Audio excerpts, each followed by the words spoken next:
सैकड़ों साथियों को योग की बारीकियों से अवगत कराया और योग के महत्व को समझाया। तो इसके लिए हम आपका हृदय की अनंत गहराइयों से साधुवाद देते हैं और धन्यवाद देते हैं। और अब माइक आपको सौंपते हैं। आज हमारे बीच मुख्य अतिथि के रूप में श्रीमान कुलदीप गैरोला जी होंगे, जो सीईओ चमोली हैं और पूर्व में ज्वाइंट डायरेक्टर SCRT उत्तराखंड, और जिनकी एक पुस्तक नेतृत्व की डोर सफलता की ओर जो है बहुत प्रचलित है, और हम शुभकामनाएं इनको देते हैं। तो बीच में इनका जब भी आएंगे तो इनका स्वागत अभिनंदन करेंगे। तो फिलहाल हम चलते हैं अपने आज के योग प्रशिक्षिका श्रीमती सीमा जौहर जी की ओर। प्रणाम। ओम। Mic over to you. तो प्रातःकालीन सत्र में सभी का स्वागत है। अभी सीधे बैठ जाएंगे सभी। इसके सुखम आसनम, जिस आसन में बैठकर आपको सुख की प्राप्ति होती है, उसमें बैठिए आप अपनी शारीरिक सुविधा के अनुसार। हाथों से किसी मुद्रा विशेष में बैठकर प्रथम हम 3 बार ओम शब्द का हृदय की गहराइयों से उच्चारण करेंगे। लंबा गहरा श्वास भरेंगे।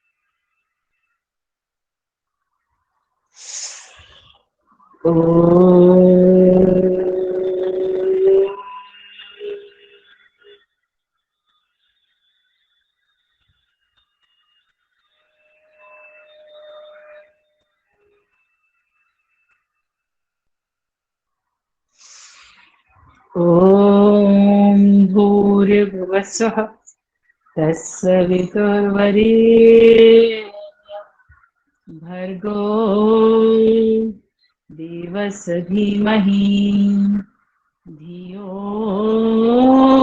यो न प्रचोदयात्। ॐ त्र्यम्बकं यजामहे सुगन्धिं पुष्टिवर्धनम् उर्वारुकमिव बन्धनान् मृत्योर्मुक्षीयमामृतात्। ॐ सहना भवतु सहनौ भुनक्तु सह वीरं करवावहे तेजस्विनावधीतमस्तु मा विद्विषावहे।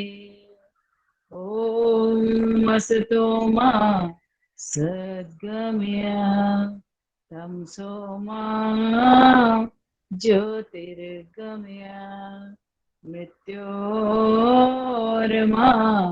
अमृतं गमय। ओम शांति शांति शांति। प्रातःकालीन अमृत वेला में प्रातस्मरणीय श्रद्धेय स्वामी जी श्रद्धेयाचार्य जी की सूक्ष्म उपस्थिति को हम सभी नमन करते हैं, प्रणाम करते हैं। आप सभी दिव्य आत्मा को मेरा प्रणाम। आज मेरा परम सौभाग्य है कि शैक्षिक नवाचारी संवाद इनके द्वारा मुझे इस अवसर को दिया गया है कि मैं आप सबके मध्य आकर आपके सामने कुछ योग की चर्चा करूं। योग का क्या महत्व है हमारे जीवन में और कैसे करना चाहिए। एक व्यस्त जीवन में हम अपने आप को कैसे स्वस्थ रख सकते हैं, तो उसके लिए कौन कौन से आसन, कौन सा प्राणायाम अति आवश्यक है, जिसको करके हम अपने जीवन को, अपने आप को स्वास्थ्य दिला सकें। तो सर्वप्रथम होता है स्थिर सुखम आसनम। आप जानते भी होंगे, तो स्थिर सुखम आसन, जिस आसन में बैठ के सुख की प्राप्ति हो। इसके साथ और भी होता आसन की स्थिरता को ही योग कहते हैं। तो हम कुछ इसके सामान्य नियम भी हैं, उसको भी जान लें, नहीं तो हमारे भीतर जो हम ऊर्जा को एकत्र करते हैं वो हमारी पृथ्वी में चली जाती है। तो आसन की दृढ़ता, आसन क्या है? आसन कई प्रकार के होते हैं। एक बिछोने को भी आसन कहते हैं, बैठने की स्थिति को भी आसन कहते हैं, और जो हम विभिन्न प्रकार की आकृतियां बनाते हैं अपने शरीर को स्वास्थ्य देने के लिए, उसको भी आसन बोलते हैं। तो हमारे नीचे जो हम भी बिछौना बिछाएं उसके लिए वो या तो कोई गर्म होना चाहिए या कुशे का होना चाहिए, लकड़ी का तख्त होना चाहिए, जिसके ऊपर बैठकर आप प्राणायाम कर सकें, ताकि आपके भीतर जो एनर्जी है वो आपके भीतर ही रहे, वो धरती में ना जाए। वो विद्युत का कुचालक होना चाहिए। फिर दूसरा बैठने की स्थिति है, आप किस स्थिति में बैठेंगे। आपको जैसे आप पालती मार के बैठते हैं ऐसे भी बैठ सकते हैं, कोई दिक्कत नहीं है। फिर आप सिद्धासन में बैठ सकते हैं, बायां पैर की एड़ी अपने पास लाए, दाहिने पैर को ऊपर रख दिया, तो इसको सिद्धासन बोलते हैं। इसमें सभी अभ्यास कर सकते हैं। इसमें बैठते हैं तो आपकी कमर भी सीधी रहती है और आपका ध्यान भी टिक जाता है, क्योंकि पद्मासन हर किसी के अंतर्गत नहीं आता कि हर कोई उसको आसानी से कर सके। बचपन से करें तो कर सकते हैं, पद्मासन भी कर सकते हैं। अपने बाएं पैर को उठाया, दाई जंघा के ऊपर रख लिया, और दाहिने पैर को उठाया, बाई जंघा पे रख लिया। इस प्रकार से जो बचपन से इसका अभ्यास करते हैं, या अभी भी जिनको घुटनों की कोई तकलीफ नहीं है, वो इसका अभ्यास करते हैं, तो उनके फिर घुटनों में कभी भी तकलीफ नहीं होती। जो घुटनों में 40-50 के बाद में दिक्कतें आने लगती है, वो इसका उनको आभास भी नहीं होता है। फिर इसमें नहीं बैठ सकते हैं तो आप अपने दंड आसन में बैठ सकते हैं। दंड आसन होता है दोनों टांगों को लंबा कर लिया, बिल्कुल सीधा, इसको बोला जाता है दंडासन। आप इसमें बैठकर भी योग कर सकते हैं। आप वज्रासन में बैठ के योग कर सकते हैं। अपने दोनों पांव के इस प्रकार पीछे से भी दिखा देंगे, अंगूठे मिला लिए, एड़ी बाहर की हो, इसके मध्य बैठ के, तो इसको बोलते हैं वज्रासन। एक वज्रासन ही ऐसा आसन है जिसमें कि भोजन के उपरांत इसमें बैठा जाता है, और बैठने के बाद आप को बाकी आसन में बैठे हैं, लेकिन भोजन के उपरांत यदि आप वज्रासन में बैठते हैं तो आपका भोजन पच जाता है। क्यों? क्योंकि आपकी पिंडलियां जो है वो दबती हैं। पिंडलियों का ये काफ मसल है, इसका डायरेक्ट कनेक्शन हमारे पेट से रहता है, तो आपको इसका बहुत लाभ मिलता है।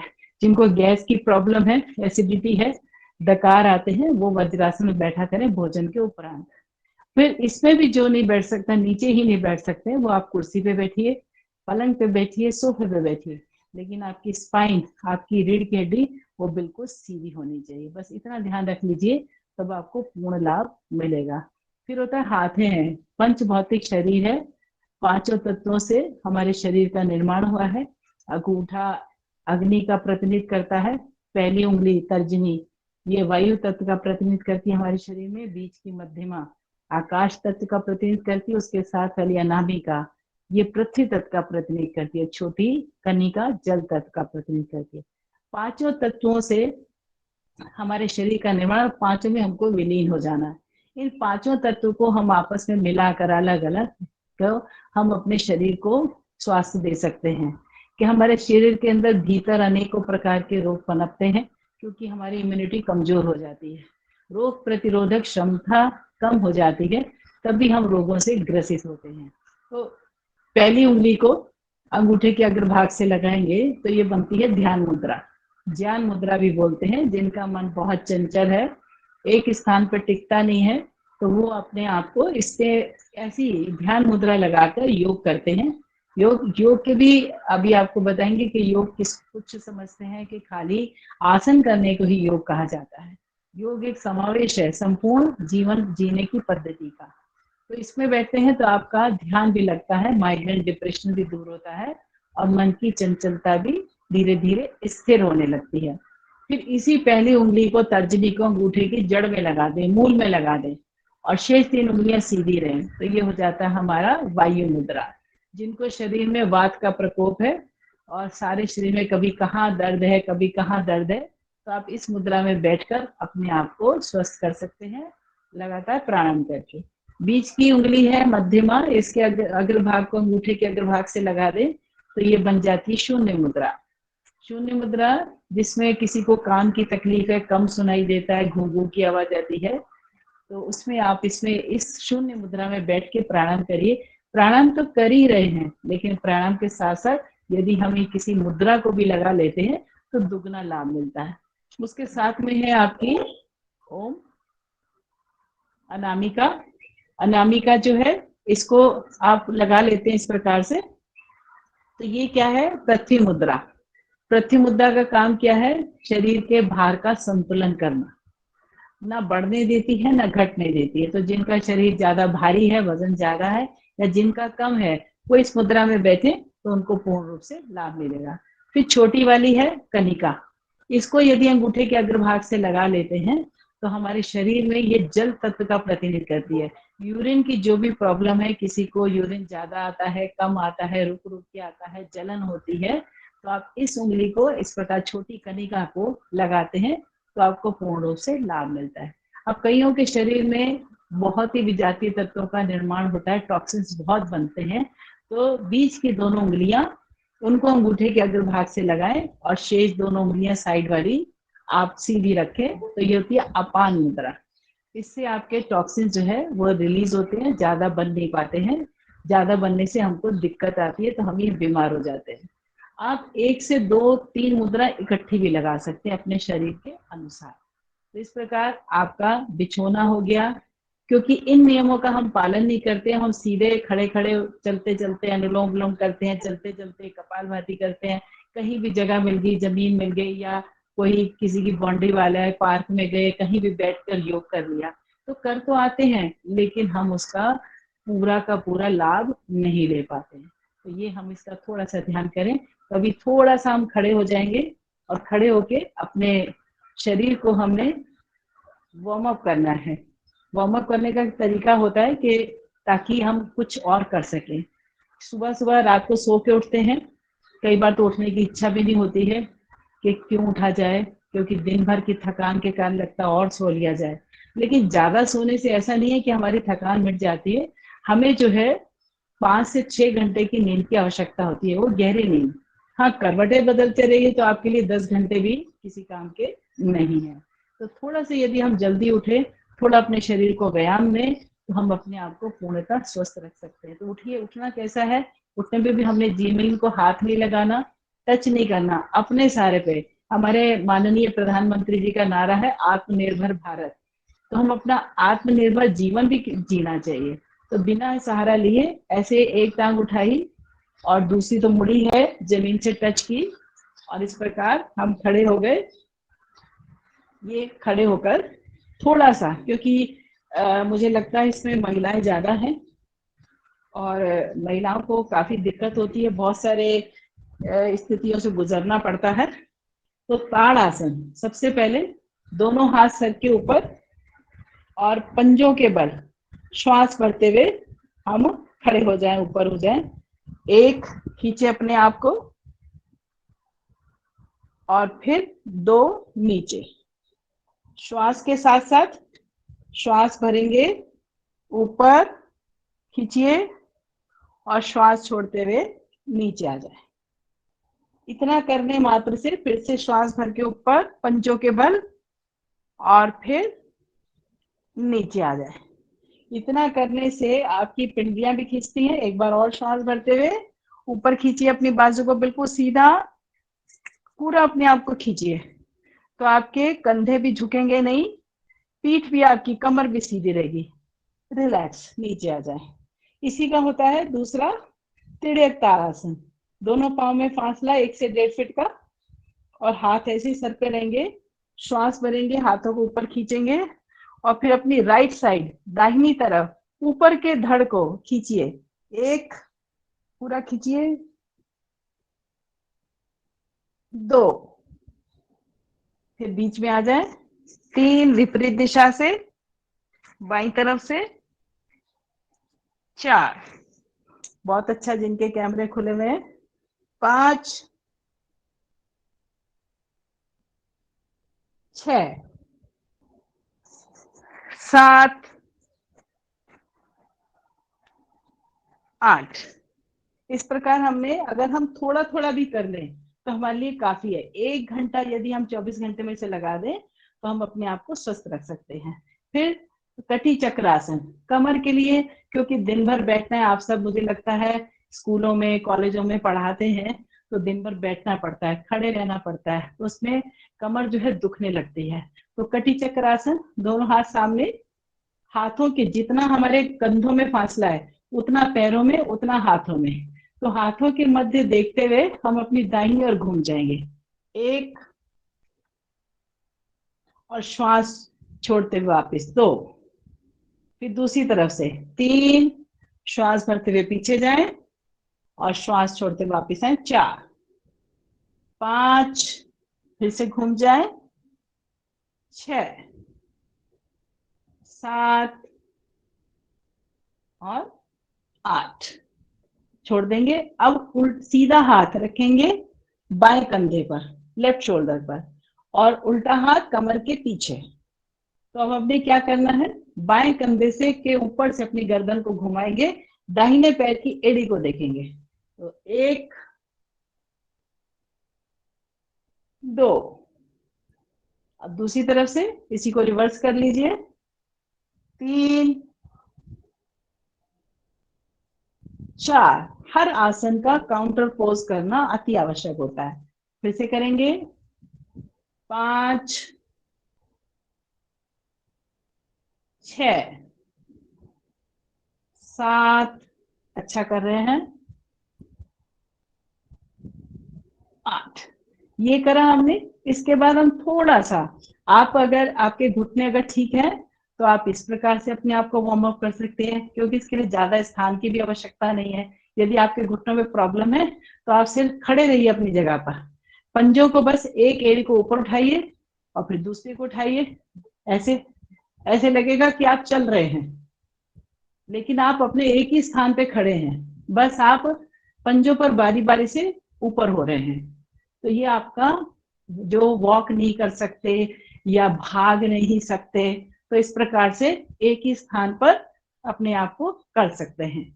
आपने घुटना ऊपर नहीं उठाना, सिर्फ आपका, आप जैसे ऐसे खड़े हैं तो पहले आप दाहिने पंजे को ऊपर उठाइए, दाहिने पंजे पे खड़े हो जाइए, फिर बाएं पर, और घुटना बस ऐसे ऊपर हल्का सा आगे होता रहेगा।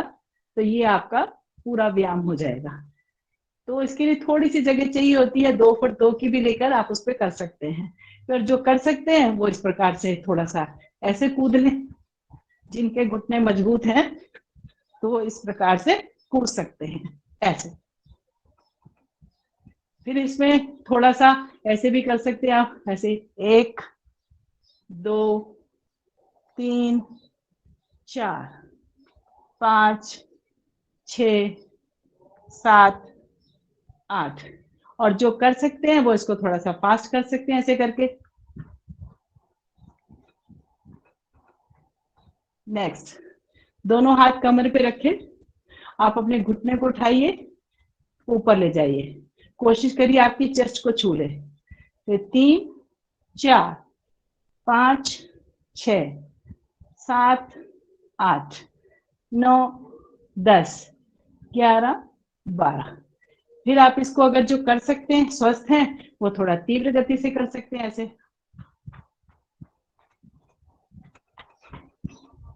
नेक्स्ट, दोनों पैर पास में, आप इस प्रकार से, इसको बोलते हैं घुटना संचालन। ऐसे नीचे ले गए, फिर वापस आए, फिर नीचे ले गए, वापस लाए, फिर नीचे गए, वापस आए। ये घुटनों की एक्सरसाइज है, इसको आप अपने कभी भी कर सकते हैं। जो बैठक होती है उसमें भी ये करवाया जाता है, 21 जून के कार्यक्रम में भी ये है, और वैसे सामान्य कक्षा में भी हम इसको करवाते हैं, क्योंकि आजकल घुटनों की सभी को तकलीफ है। तो ये कर लिया।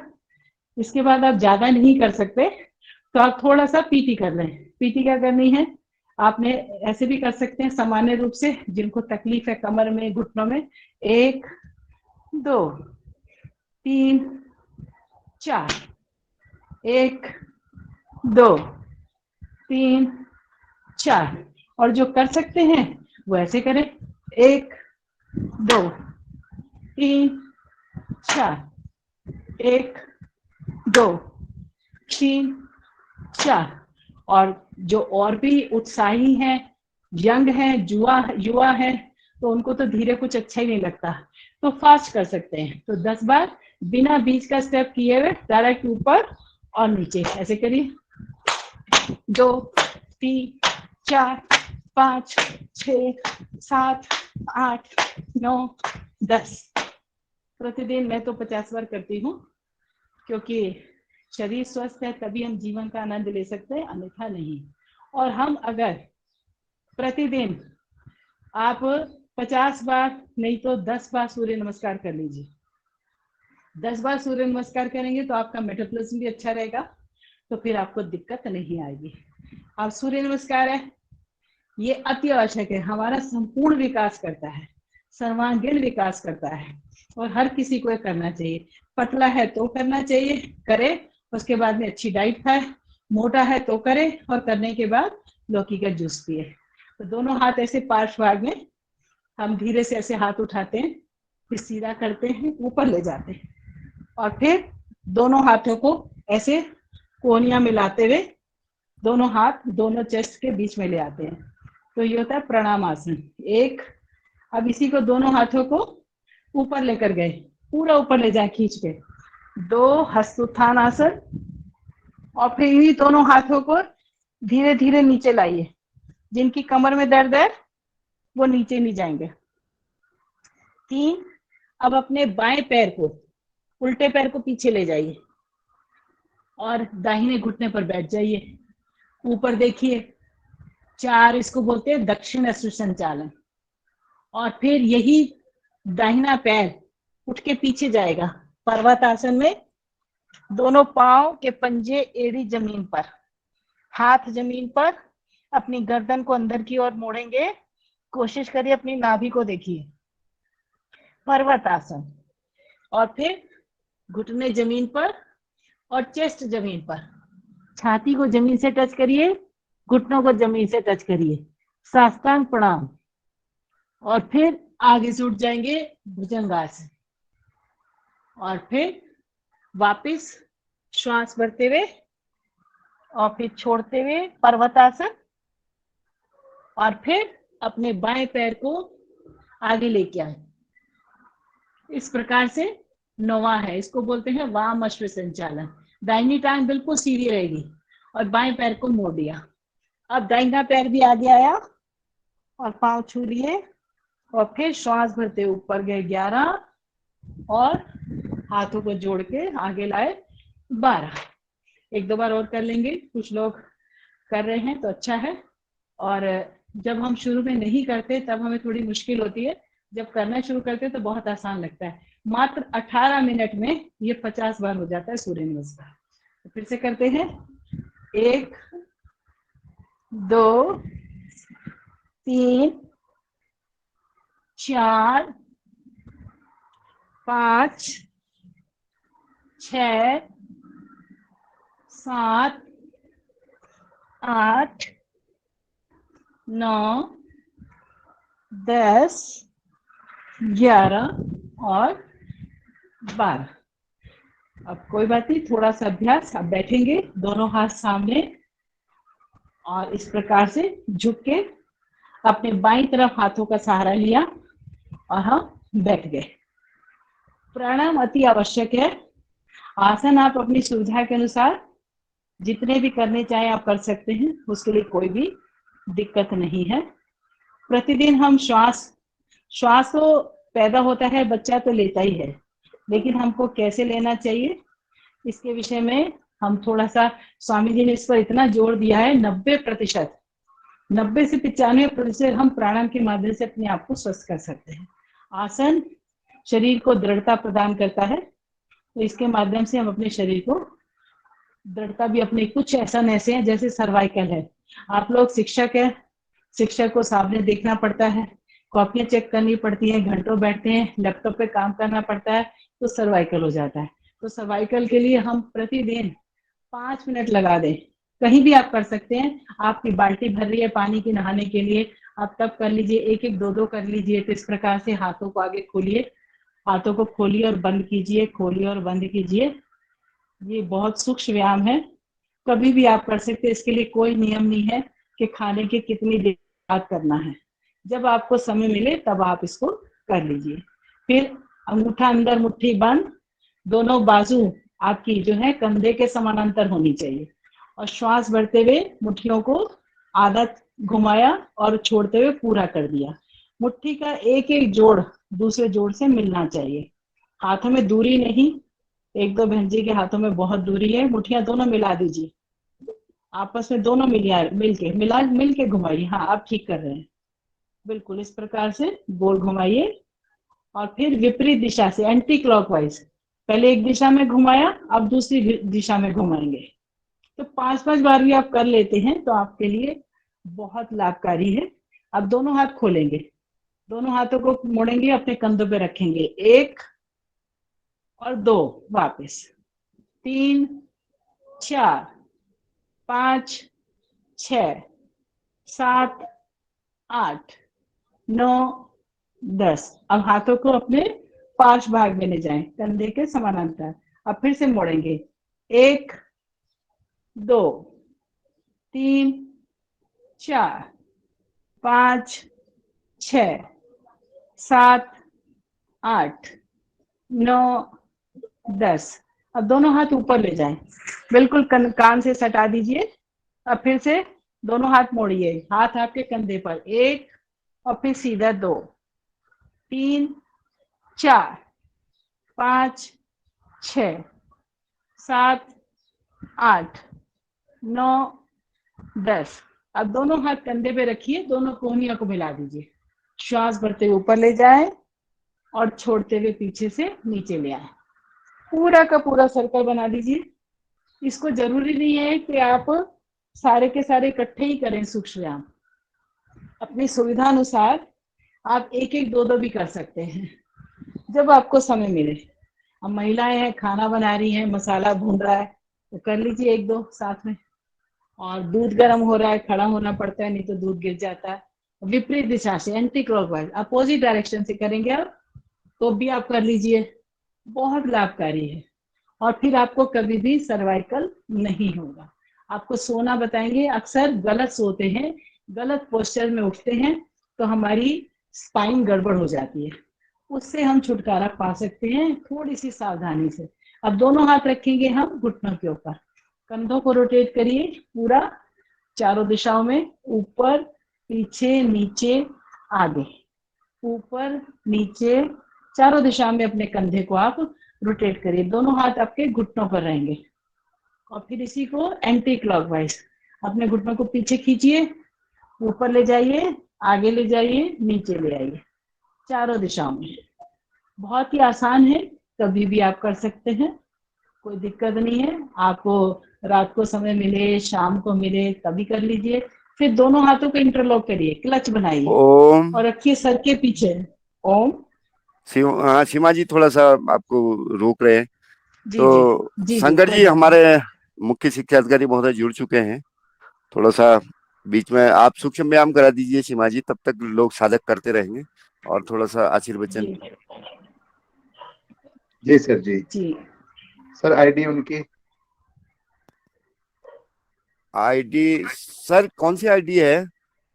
नहीं वो अभी वो नहीं बोल नहीं पाएंगे। हाँ, अब मैं फोन करना पड़ेगा, रुकिए मुझे। ना ना कोई बात नहीं, देख लेता हूँ। देखिए देखिए, उनको ऐड कर दी। नाम की तो आईडी नहीं लग चलिए, रही है लेकिन।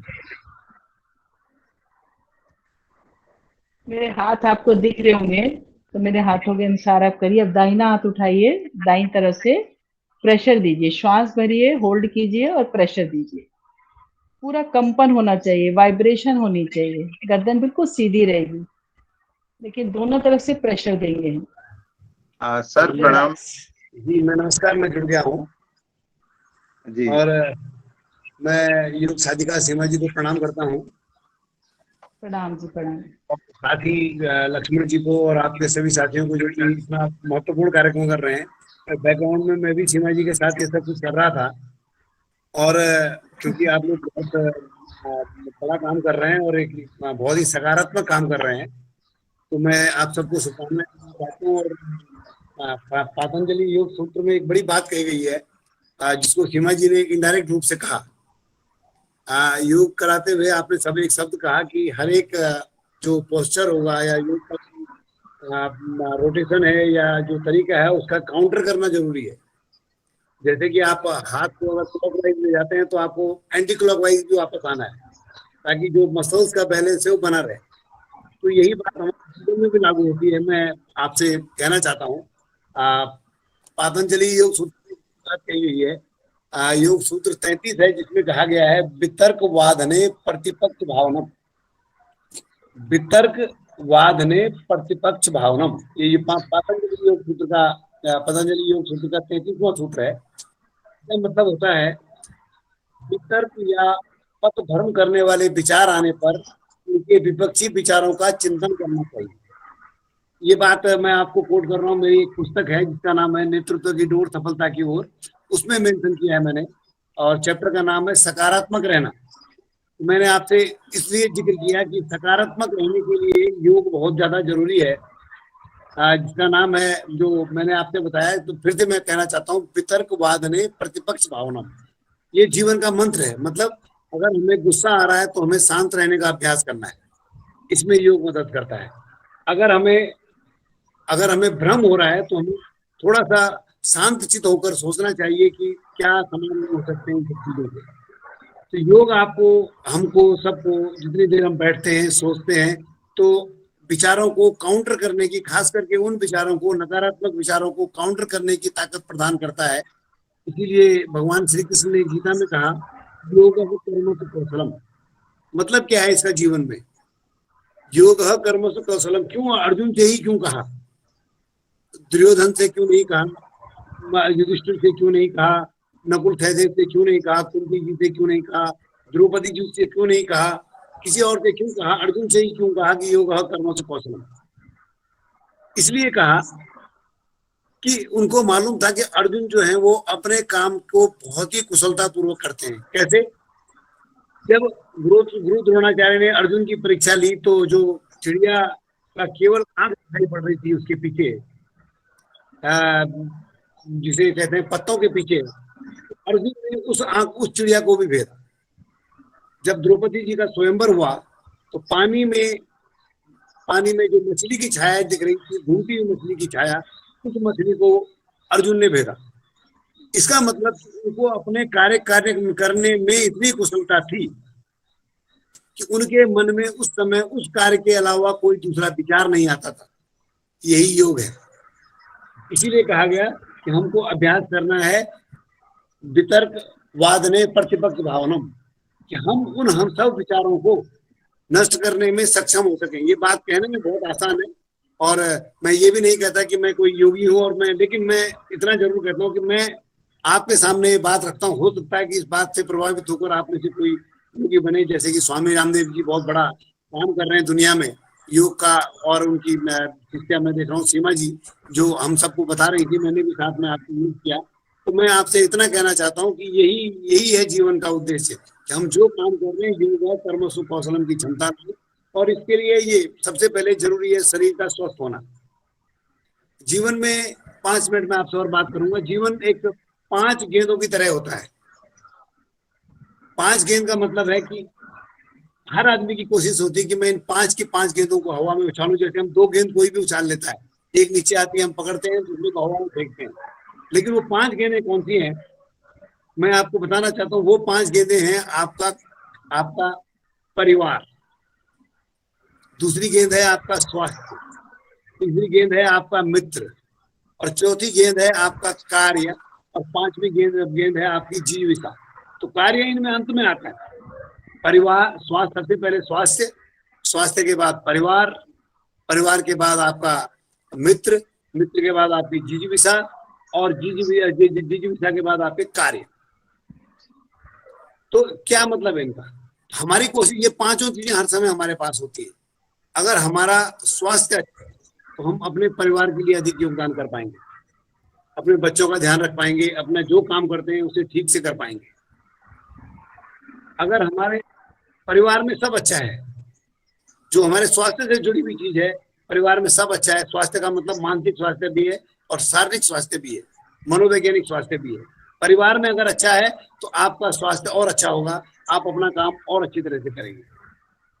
हम भी अपना काम अच्छी तरह से करेंगे। आप नहीं शब्द यूज करूंगा, हम के मेरे लिए भी लागू है। तीसरी चीज मैंने आपसे कही, मित्र होने बहुत जरूरी है जीवन में। जिनके पास मित्र है उनके पास इत्र है, ये आप मेरा अनुभव भी है। जिनके पास मित्र है उनके पास इत्र है, तो वो इत्र आपके पास होना जरूरी है, क्योंकि मित्र एक ऐसा व्यक्ति है या आपकी दोस्त होती है जिससे आप वो बातें कर सकते हैं जो आप परिवार से भी नहीं कर सकते, जो आप अपने बच्चों से नहीं कर सकते, इवन अपने पति से नहीं कर सकते, अपनी पत्नी भाई बहन से नहीं कर सकते। कभी कभी ऐसी परिस्थिति होती है। ऐसे मित्र जो है आपको सकारात्मक रहने में, समाधान देने में मदद करते हैं। तो इस सब का असर क्या पड़ेगा? आपका परिवार में अच्छा होगा, आपका स्वास्थ्य अच्छा होगा। और इसके बाद जो चौथी चीज मैंने कही, जिजीविषा सबसे जरूरी है जो आप व्यक्त कर रहे हैं। जिजीविषा का मतलब भावना, काम की भावना, अपने को अच्छा रखने की भावना। तो मैं ये ग्रुप देख रहा हूँ, आप शिक्षा संवाद आपका ग्रुप है, इसमें इतनी ऊर्जा है, इसमें इतने सकारात्मक लोग हैं, इतने लोग मित्र बने हुए हैं। हम भी आपको अपना मित्र समझते हैं सबको। तो ये तो और पांचवी गेंद मैंने कही, जिजीविषा अगर भावना आपकी अच्छी होगी, आप ऊर्जापूर्ण होंगे, तो इसका असर क्या पड़ेगा? इसका असर ये पड़ेगा, आप जो कुछ भी कर रहे हैं वो आप सर्वोत्तम करेंगे। काम की कोई परिभाषा नहीं, कोई काम बड़ा नहीं, कोई छोटा नहीं। जो व्यक्ति जिस जगह पर महत्वपूर्ण कर रहा है वो सबसे बड़ा व्यक्ति है। जो व्यक्ति अपना काम सबसे सफल ढंग से कर रहा है वो सबसे बड़ा व्यक्ति पद है। और बड़े से बड़े पद पर भी अगर कोई व्यक्ति काम जो अपेक्षा है वो ठीक से नहीं कर रहा है तो वो बात नहीं होती है। तो मैं आपको ये संदेश देना चाहता हूँ। ये कहानी भी मैंने सुनाई, ये भी मेरी पुस्तक में है, जिसका नाम है नेतृत्व की डोर सफलता की ओर। मैं आपसे भी अनुरोध करता हूँ कि ये ऐसे ये विचार, जो कहानी जो मैंने सुनाई, ये मेरी कहानी नहीं है। ये कहानी है बड़ी कंपनी के सीईओ की। उसने अपने कर्मचारियों से कही ये बात कि उसने कहा, अपना परिवार, अपना स्वास्थ्य ठीक रखो, अपना परिवार ठीक रखो, अपने मित्र बनाओ, अपने अपने अंदर ऊर्जा रखो और काम बाद में करो। ऐसा क्यों कहा उन्होंने? ऐसा इसलिए कहा कि जब ये सब चीजें होंगी तो काम अपने आप होगा। उसने कहा काम उतना करो जितने समय आप रहते हो उतने समय ईमानदारी से काम करो, लेकिन पहले इन 4 चीजों पर ध्यान दो। तो मुझे खुशी है कि आप इन 4 चीजों पर ध्यान दे रहे हैं। मैंने देख लिया, आप गर्मियों में अपने परिवार के बीच में हैं, आप स्वास्थ्य के लिए कर रहे हैं, आप अपने मित्रों के साथ कर रहे हैं, आपके अंदर ऊर्जा है, तो सब कुछ अच्छा होगा। अंत में मैं आपसे यही कहूंगा कि सर्वे भवन्तु सुखिनः, सर्वे सन्तु निरामया, सर्वे भद्राणि पश्यन्तु मा कश्चित् दुर्भाग् भवेत्। ओम शांति शांति शांति। और एक बड़ी बात, एक मंत्र अगर आप वाचन कर सकें, जो बहुत बड़ा मंत्र है अध्यापकों के लिए, गुरुओं के लिए, शिष्यों के लिए, मैं यहाँ से वाचन करता हूँ, आप अपने अपने स्थान पर वाचन करें। और वो मंत्र है कि कठोपनिषद का मंत्र है, जिसका आशय है कि हम एक दूसरे से मिलकर सीखें, एक दूसरे के साथ मिलकर इसको हमारा पोषण करें, हम एक दूसरे के साथ आगे बढ़ते हुए वीर्यवान बने, ऊर्जावान बने, और कभी एक दूसरे से ईर्ष्या न करें। तो ये गुरु शिष्य के लिए, परिवार में मित्रों के लिए, काम करने वालों के लिए अच्छा है। तो मैं आपको साथ इस मंत्र के साथ आपके से विदा चाहूंगा और मैं यहाँ से वाचन करता हूँ, आप अपनी जगह पर वाचन करिए। ओम सहना भवतु सहनौ भुनक्तु सह करवावहै तेजस्विनः वधितमस्तु महावीर विशावहै। ओम शांति शांति शांति। तो आप कुछ मुझसे पूछना चाहें 2 मिनट के लिए, तो मैं आपके बीच में हूँ। आप और लक्ष्मण जी का बहुत बहुत धन्यवाद, आप सब मित्रों का बहुत बहुत धन्यवाद, और सीमा जी के साथ मैंने भी किया। और सीमा जी, मैं आपका भी धन्यवाद करता हूँ। आप हमारे मित्रों से जुड़ी हुई हैं, हमारे अध्यापकों से जुड़ी हुई हैं। तो मुझसे अगर आपने कोई बात पूछनी हो तो मैं सादर उपस्थित हूँ। धन्यवाद महोदय, धन्यवाद, बहुत बहुत धन्यवाद। तो साथियों, जैसा कि हम जानते हैं, आज हमारे बीच हमारे इस कार्यक्रम में जो 3 दिवसीय योग शिविर है, इसके द्वितीय दिवस पर मुख्य अतिथि महोदय श्रीमान कुलदीप गैरोला जी हैं, जो अभी वर्तमान में मुख्य शिक्षा अधिकारी चमोली हैं और इससे पूर्व डायरेक्टर SCRT उत्तराखंड रह चुके हैं। तो आपके सानिध्य में हमने बहुत सारी ट्रेनिंग्स ली हैं और कार्यक्रम देखे हैं। और अभी आपने जो पुस्तक का जिक्र किया, तो वो आपने पुस्तक लिखी है नेतृत्व की डोर सफलता की ओर। तो इससे हमें काफी कुछ सीखने को मिलता है। और आप इसके लिए जो है सर ने अपने फेसबुक अकाउंट में जो है इसका लिंक भी दे रखा है कि अमेजन से और आप जो हैं दूसरे साइट से कैसे इसको परचेज कर सकते हैं। बहुत ही अच्छा है। और इसमें बहुत बड़े बड़े जैसे सीईओ हैं, दूसरे पुराने आईएएस रिटायर्ड हैं, उन्हें काफी अच्छा कमेंट किया है। तो हमें काफी गर्व होता है आप जैसे अधिकारियों पर कि आप जो हैं शिक्षा और शिक्षार्थियों के लिए, अध्यापकों के लिए और पूरे एक विभाग जो हमारा परिवार है उसके लिए अनवरत कार्य करते रह रहे हैं। तो हम गौरवान्वित महसूस करते हैं। तो ज्यादा कुछ न कहते हुए हमारे इस शैक्षिक नवाचारी संवाद परिवार की तरफ से और मैं आपको चमोली से हमारे साथी जुड़े हुए हैं काफी, और अन्य जिलों से भी जुड़े हैं। तो ज्यादा कुछ न कहते हुए मैं शंकर सिंह अधिकारी, लक्ष्मण सिंह मेहता जी जो हमारे अग्रज बड़े भाई और मार्गदर्शक हैं, उनसे आग्रह करूंगा कि हमारे आज के मुख्य अतिथि महोदय का धन्यवाद ज्ञापित करें, श्रीमान लक्ष्मण सिंह अधिकारी जी। शंकर जी, लक्ष्मण सिंह शंकर मेहता जी, जी। बहुत बहुत धन्यवाद, आप भी जुड़े हुए हैं। मैं अपनी एक बात, मैं दो लाइन और एक बात कह दूं अपनी पुस्तक के विषय में। मैं चाहता हूँ कि लोग पढ़ें, क्योंकि ये पुस्तक जो है भारतीय ज्ञान परंपरा पर आधारित है। वेद, पुराण, रामायण, महाभारत, इसमें रामदेव जी कार्यों का भी जिक्र है, माननीय प्रधानमंत्री जी का भी जिक्र है, अटल बिहारी वाजपेयी जी का भी जिक्र है। और इसमें जो हमारे राष्ट्रीय कवि हुए दिनकर, मैथिलीकरण गुप्त, मैंने 50 के व्यक्तित्व के 50 गुण लिए हैं। अगर व्यक्ति के अंदर वो गुण आ जाए तो परिवार भी अच्छा होगा, समाज भी अच्छा होगा। तो मेरा अनुरोध आप लोगों से इसलिए भी है क्योंकि ऐसा जो साहित्य है वो हमारे देश में भी विद्यमान नहीं है। कभी किसी ने नहीं लिखा है कि अगर आशावान रहना है तो रामायण आशावान रहने के लिए क्या कहती है, गीता क्या कहती है। किसी ने नहीं लिखा है कि सकारात्मकता पर गीता क्या कहती है, रामायण क्या कहती है, योग क्या कहता है। तो ऐसी चीजें आपको इसमें मिलेंगी। तो मेरा अनुरोध है कि आप लोग इसे पढ़ेंगे तो एक हमारी जो ज्ञान परंपरा है वो भी आगे बढ़ने में सहायक होगी। तो मैं धन्यवाद करता हूँ पुनः आपका, लक्ष्मण जी। धन्यवाद महोदय, बहुत बहुत धन्यवाद। तो मैं आमंत्रित करता हूं बड़े भाई साहब लक्ष्मण सिंह मेहता जी को कि आपका धन्यवाद। धन्यवाद शंकर जी, और आज इस अवसर पर हमारे बीच में उपस्थित हुए हैं हमारे विभाग के एक अनमोल हीरे के रूप में आदरणीय गैरोला सर। गैरोला सर के बारे में काफी बातें हो चुकी हैं कि आप शिक्षा प्रेमी के साथ साथ शिक्षकों और शिक्षार्थियों के लिए एक सरल सहृदय व्यक्तित्व के धनी हैं। ज्यादा चूंकि योग का सत्र है, योग की बातें ज्यादा हों, तो मैं पुनः सीमा जी का स्वागत करता हूं। सीमा जी के साथ हमारा जुड़ाव विगत 20 वर्षों से रहा है। हम लोग मैं खुद चूंकि समाज का हमारा भी एक कार्य करने का पहले से रहा हुआ है। पहले पतंजलि योग समिति जिला प्रभारी के तौर पर चंपावत में हमने सीमा जी के साथ मिलकर विभिन्न क्षेत्रों में योग की शिक्षा का प्रचार प्रसार किया था। योग शिविर लगवाए थे। विगत 17-18 साल पहले से हम लोग जुड़े हुए हैं। सीमा जी 22-24 साल से योग के लिए समर्पित हैं। जैसा कि आप लोग देख रहे हैं, सीमा जी के शारीरिक स्ट्रक्चर को देख के आपको इनकी उम्र का एहसास नहीं हो रहा होगा, जबकि ये खुद नाती पोते वाले हैं और काफी बड़े इनके नाती पोते हैं। तो ये सब योग की माया है। तो सारे लोगों से योग से जुड़ने की अपील करते हैं और सारे शिक्षक परिवार के साथियों से अनुरोध करते हैं कि योग को जीवन का अभिन्न अंग बनाना है और स्वस्थ रहना है, सुखी रहना है। इन्हीं आशाओं शुभकामनाओं के साथ मुख्य अतिथि गैरोला जी का धन्यवाद ज्ञापित करते हुए मैं सीमा जी को पुनः आमंत्रित करता हूँ कि सत्र का संचालन करें। सारे लोग जुड़े रहें। सत्र का समय 7 बजे है। सीमा जी आराम से, सारी बहुत बढ़िया सत्र चला रखा है। बहुत बहुत स्वागत है आपका, अभिनंदन है। धन्यवाद गैरोला भाई साहब का, बहुत बहुत धन्यवाद जिन्होंने अपना अमूल्य समय हमें दिया और उनकी थोड़ी सी शब्दों में ही बहुत कुछ गहन अध्ययन है। तो हम सभी प्रयत्न करें उनकी पुस्तक को पढ़ने का भी, क्योंकि जीवन में हमेशा कहते हैं सुधार की गुंजाइश रखनी चाहिए। क्योंकि जो भी हमारा जीवन है इसमें जितना और हम डालते जाएंगे तो और हम गुणी होते जाएंगे। और जब तक हम इस संसार में हैं, जितनी श्वासें हैं, तब तक सीखने की प्रक्रिया चलती रहनी चाहिए। तो हम अपनी इस कड़ी को आगे बढ़ाते हैं। हम कर रहे थे सर्वाइकल के लिए, कंधे के लिए, गर्दन के लिए, जो अक्सर टीचर्स को इसका सामना करना पड़ता है।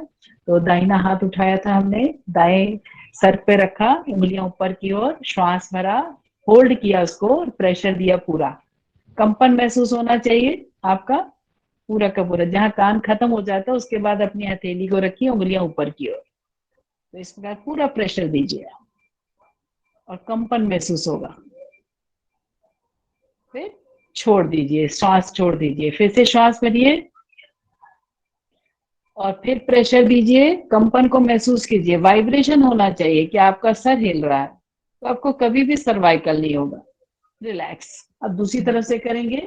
बाईं ओर से अपने हाथ को उठाइए और सर पे रखिए। कान खत्म होने के बाद हथेली को टिकाइए और उंगलियां ऊपर की ओर। श्वास भरिए, प्रेशर दीजिए पूरा दोनों तरफ से और कंपन को महसूस कीजिए। रिलैक्स। जिनका बीपी हाई या हार्ट की प्रॉब्लम है उनका श्वास चलता रहेगा, शेष सभी श्वास को होल्ड करेंगे। एक बार फिर से श्वास भरा, होल्ड किया, प्रेशर दिया पीछे से आगे पूरा का पूरा। गर्दन टेढ़ी नहीं करनी, बिल्कुल सीधी रहेगी और प्रेशर देना। रिलैक्स। अब दोनों हाथ इंटरलॉक करेंगे, फिर से क्लच बनाएंगे, सामने माथे पे रखिए और श्वास भरिए, प्रेशर दीजिए आगे से पीछे, पीछे से आगे। श्वास भर के रोक लेना है और फिर उसको प्रेशर देना है, पीछे से आगे, आगे से पीछे। कंपन को महसूस करेंगे। रिलैक्स। फिर से श्वास भरिए, फिर प्रेशर दीजिए आगे, पीछे से आगे, आगे से पीछे। बहुत ही लाभकारी है, इससे आपको गर्दन में दर्द नहीं होगा। रिलैक्स। अब दोनों हाथ ऊपर पकड़ लीजिए, एक हाथ से दूसरे हाथ को या कलाई को पकड़िए अपनी सुविधा अनुसार। तो दाहिने से बाएं हाथ को खींचिए अपने, तो कोहनी आपके सर के पीछे जाएगी। 1 2 ऊपर, 3 विपरीत दिशा से, 4 5 6 7 8। छोड़ देंगे। जरा एक बार आप अपनी टांगे खोल लीजिए, क्योंकि आप काफी देर से बैठे हैं और अभ्यास नहीं होता नीचे बैठने का। तो दोनों पैरों में थोड़ा सा फासला करके अपने पैरों को हिलाएंगे। ये क्या होता है, हमारी टांगे सो जाती हैं जब हम बैठे होते हैं। कई बार तो हम स्वयं सो रहे होते हैं बिस्तर पर, टांग अलग से सो जाती है, तो वो भारी हो जाती है, सुन्न हो जाती है, हिल नहीं पाती है।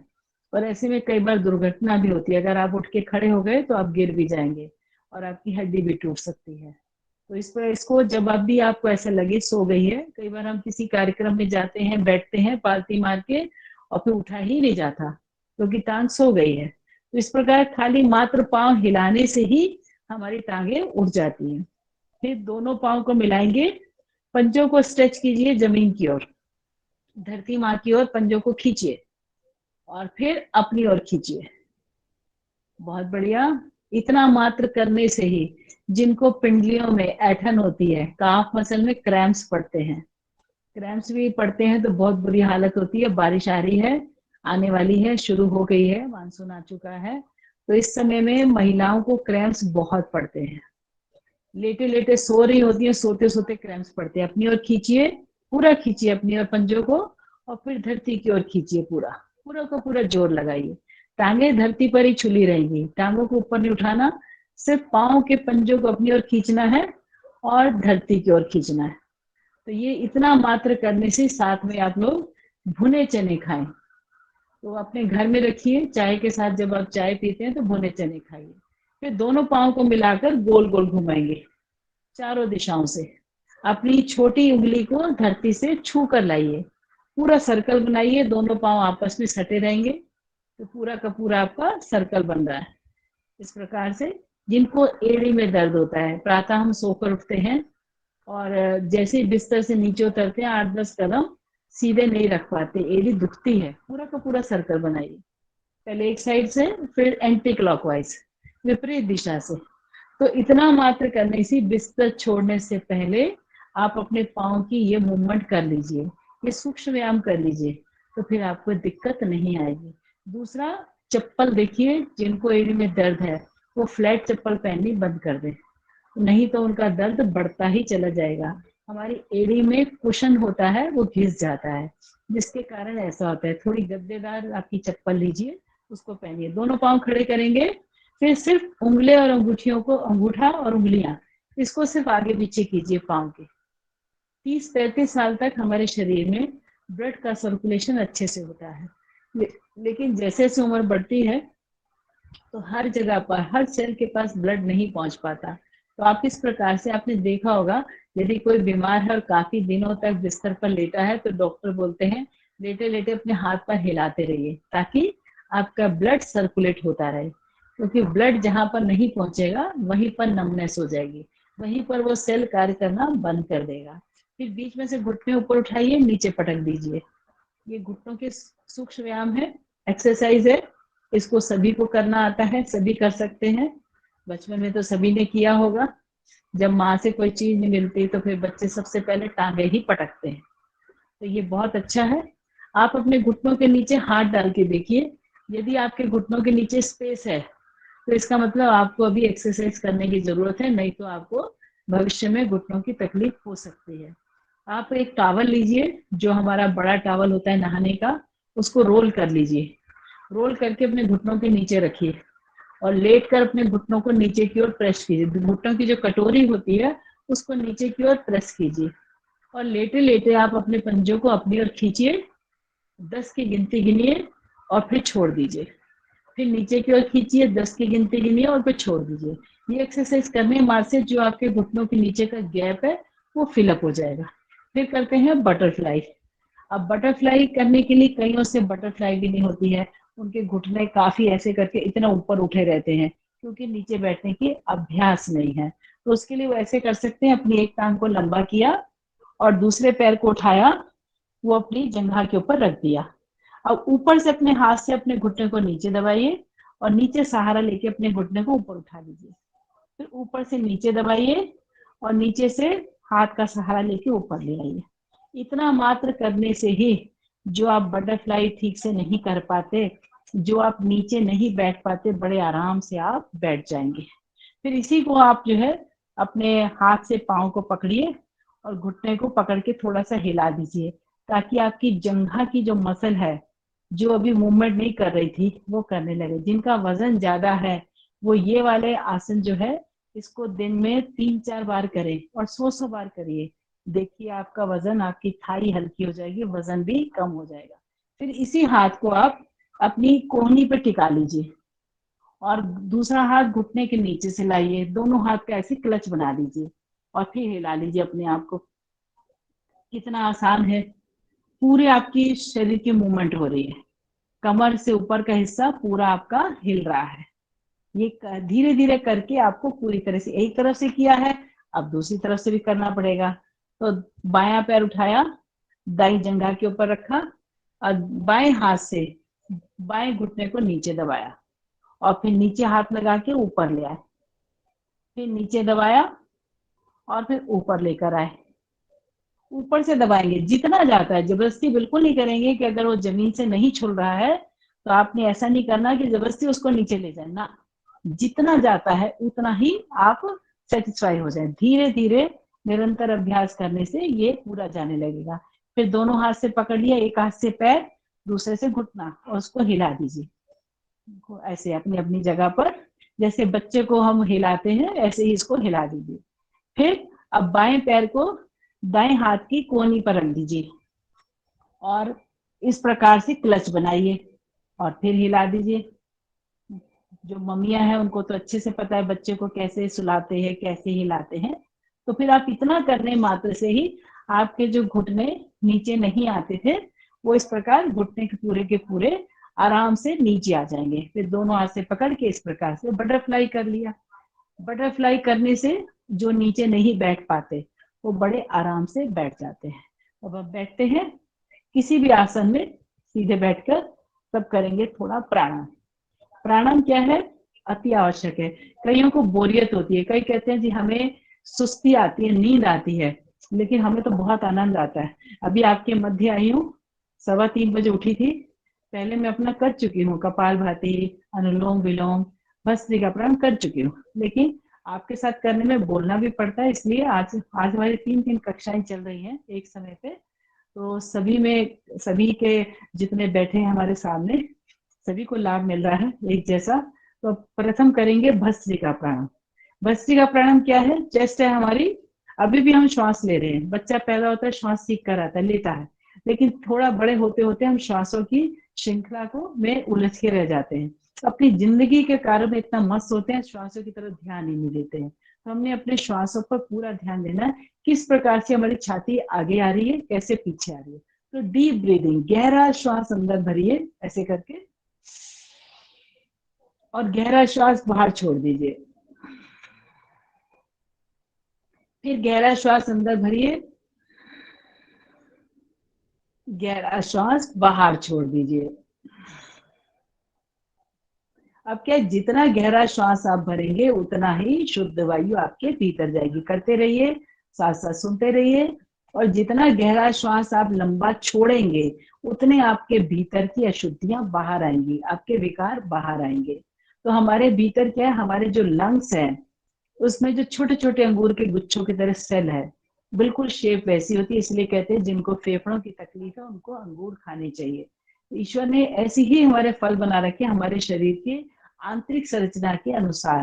तो आप जितना खाएंगे अंगूर, लेकिन खट्टे नहीं होने चाहिए। और ये भस्त्रिका प्राणायाम करेंगे तो ज्यादा शुद्ध वायु अंदर जाएगी। तो आपका जो ब्लड हार्ट से लंग्स में आता है वो फिर ऑक्सीजनेटेड हो जाएगा। इतनी अंदर इतनी धीमी दीवार होती है कि फटाफट जैसे ही श्वास भरते हैं तो ऑक्सीजन ब्लड में चला जाता है, और फिर वो ब्लड वापस हार्ट के जरिए होकर आपके पूरे शरीर में भ्रमण करता है। तो हम जो है, अगर आप नॉर्मल श्वास लेते हैं, करते रहिएगा भस्त्रिका साथ साथ। और क्योंकि मैं करूंगी, खाली मैं तो करके आई हूँ, और मैं करूंगी तो फिर बोल नहीं पाऊंगी, तो कि आपको कुछ टिप्स भी मिल जाए ताकि आप अपने उसको जीवन में लागू कर सके। तो जितना ज्यादा गहरा भरते हैं श्वास, अगर हम नॉर्मल श्वास लेते हैं तो हम 500, 450 से 500 ml तक श्वास को अंदर भरते हैं, लेकिन लंग्स तक पहुंचते पहुंचते वो 350 ml रह जाती है। और जब हम प्राणायाम करते हैं, डीप ब्रीदिंग करते हैं, इनहेल एक्सेल दोनों बोथ, तो डीप करने से हमारे भीतर यही श्वास जो हमने 450 से 500 ml अंदर भरा था, ये 8 से 10 गुना ज्यादा अंदर जाता है।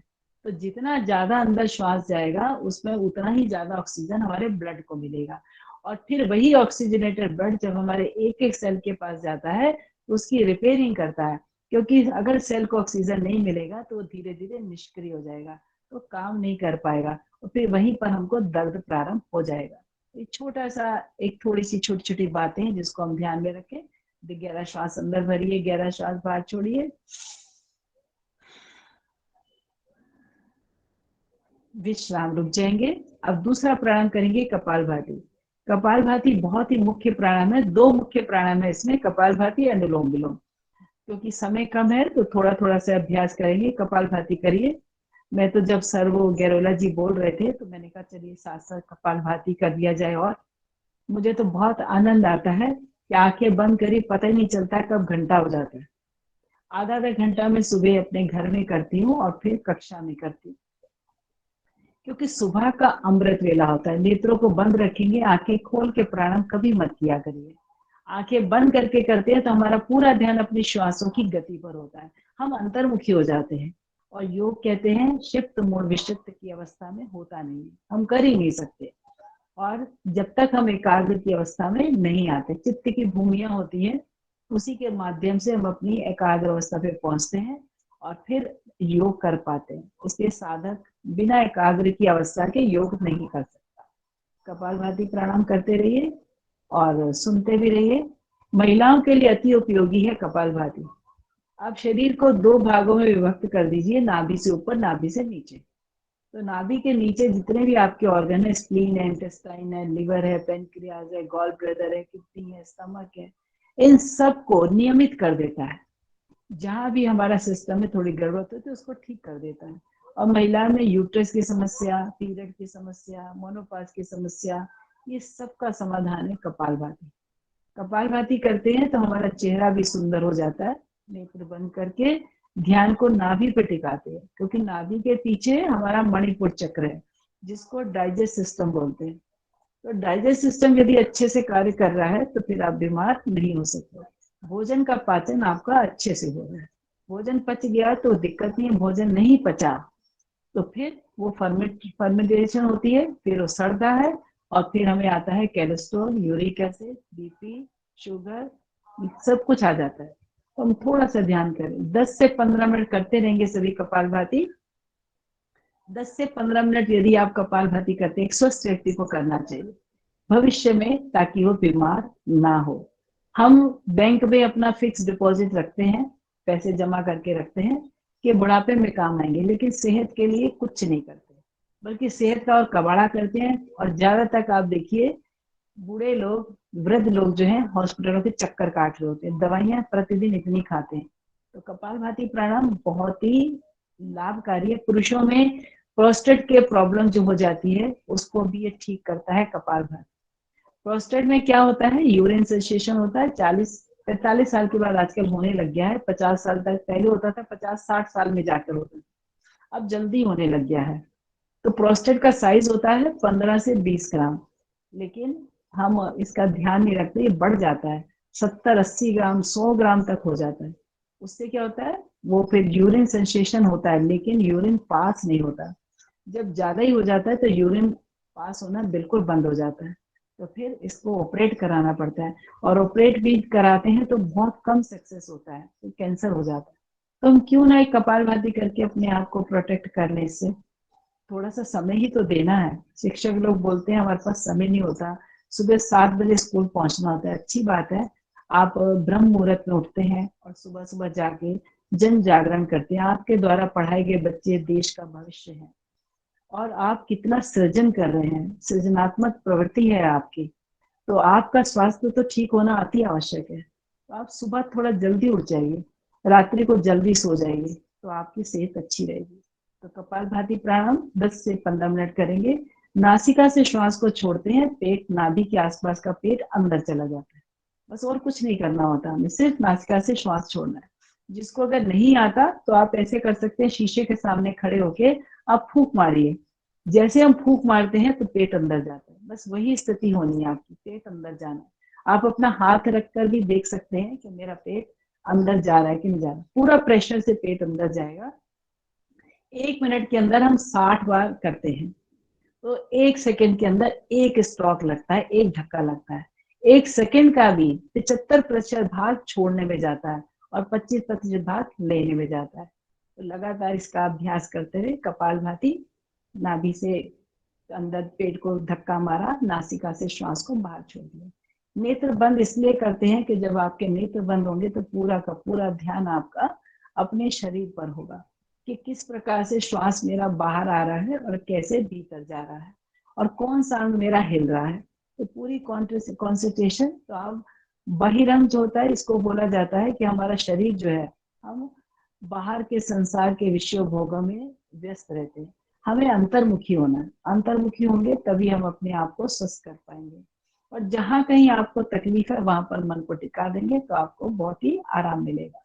तो चलिए, आप थोड़ी देर के लिए अपने टांगों को खोल दीजिए, चक्की चला लीजिए। महिलाओं के लिए ये बहुत ही आवश्यक है। दोनों टांगे लंबी करेंगे और दोनों हाथों को इंटरलॉक कर लेंगे। सभी कर भी रहे हैं कि नहीं, क्योंकि सबके कैमरे इस समय बंद हैं, तो बंद कैमरे में ऐसे लगता है जैसे कोई सामने है ही नहीं। पूरा खोलिए, इस प्रकार से चक्की चलाइए। 1 2 3 4 5 6 7 8 9 10। अब एक तरफ चलाइए, अब इसको उल्टा भी चलाएंगे, विपरीत दिशा से।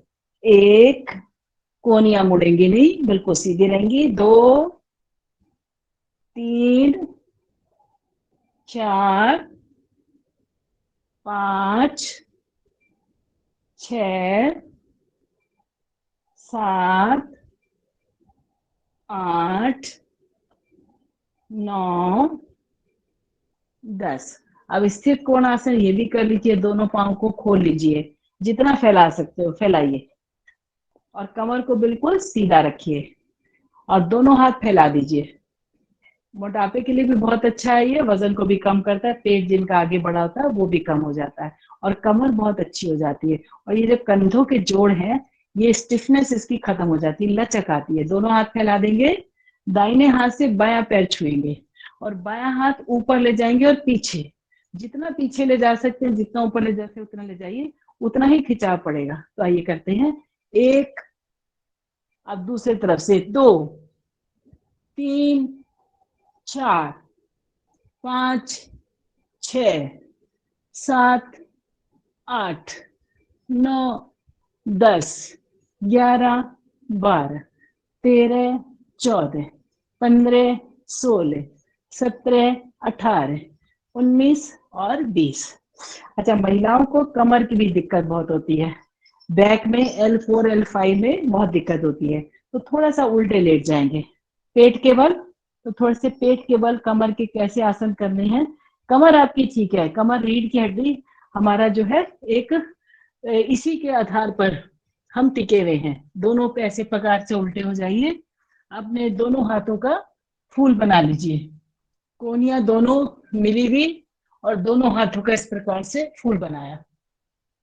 फूल बना के उसमें अपनी एड़ी को, अपने जो आपकी ठोड़ी है उसको टिका लीजिए। इसको बोलते हैं मकर आसन।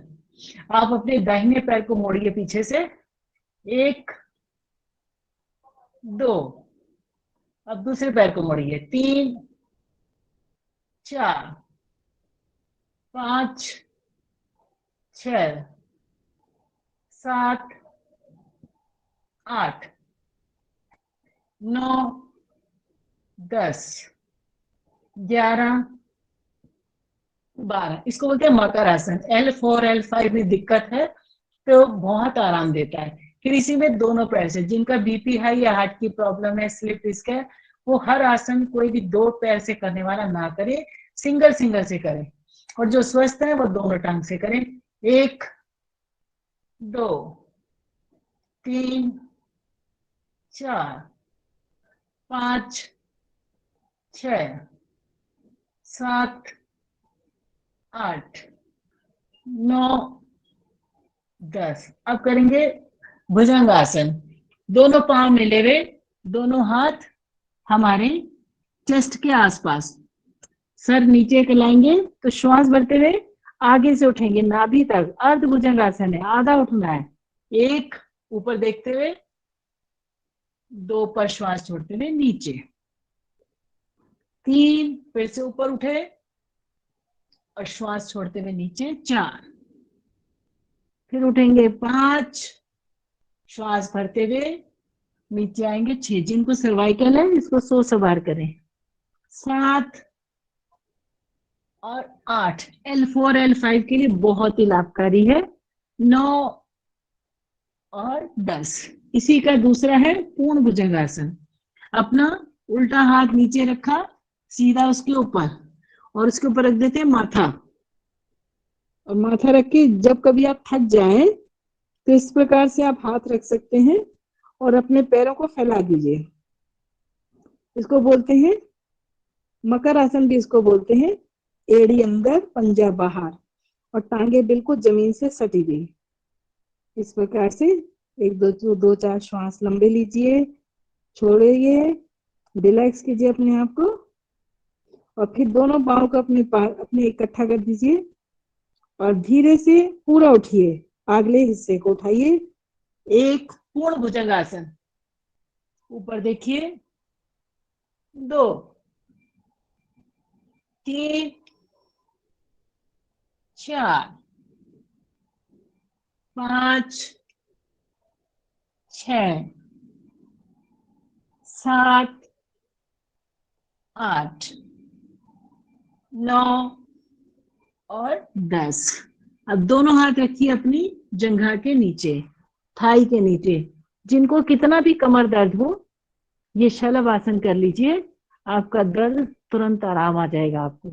तो दोनों हाथ जंघा के नीचे रखा, थाई के नीचे, और अपने दाहिनी टांग को पूरा उठाएंगे ऊपर, 1 सीधा, और फिर धीरे धीरे लाए नीचे, 2।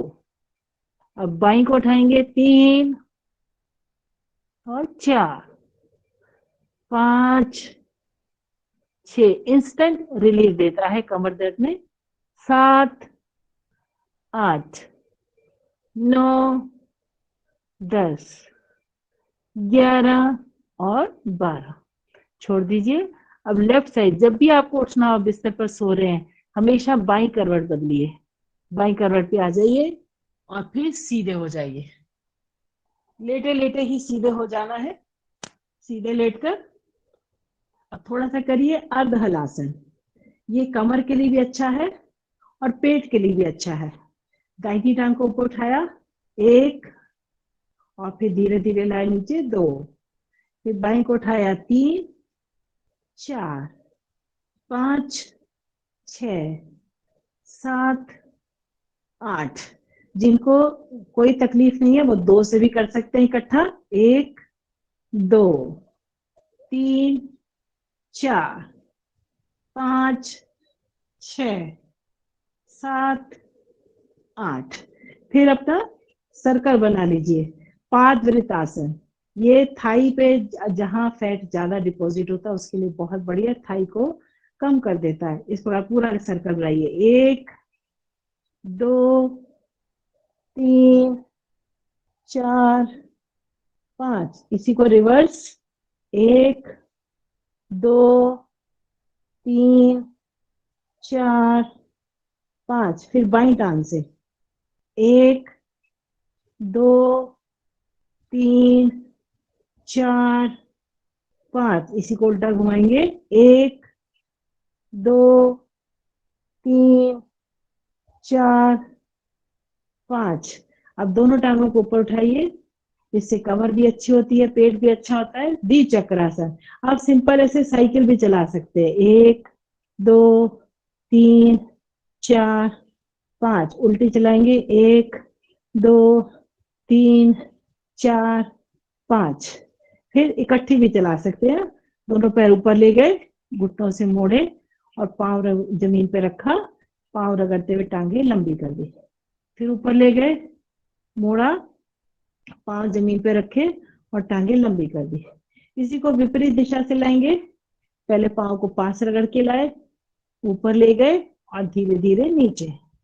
फिर पांव को पास लाए, ऊपर ले गए और धीरे धीरे नीचे। और कमर दर्द है तो आप सेतुबंध आसन भी कीजिए। सेतुबंध आसन बहुत लाभकारी है।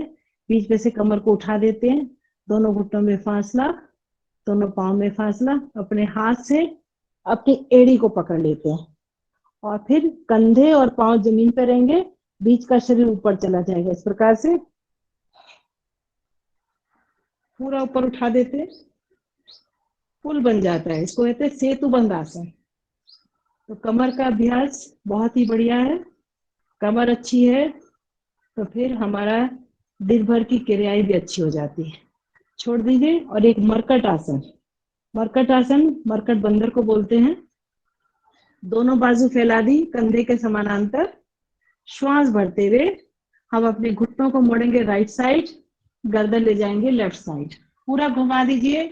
कोशिश करिए आपका कान जमीन को छू जाए और अपने उल्टे हाथ को देखिए।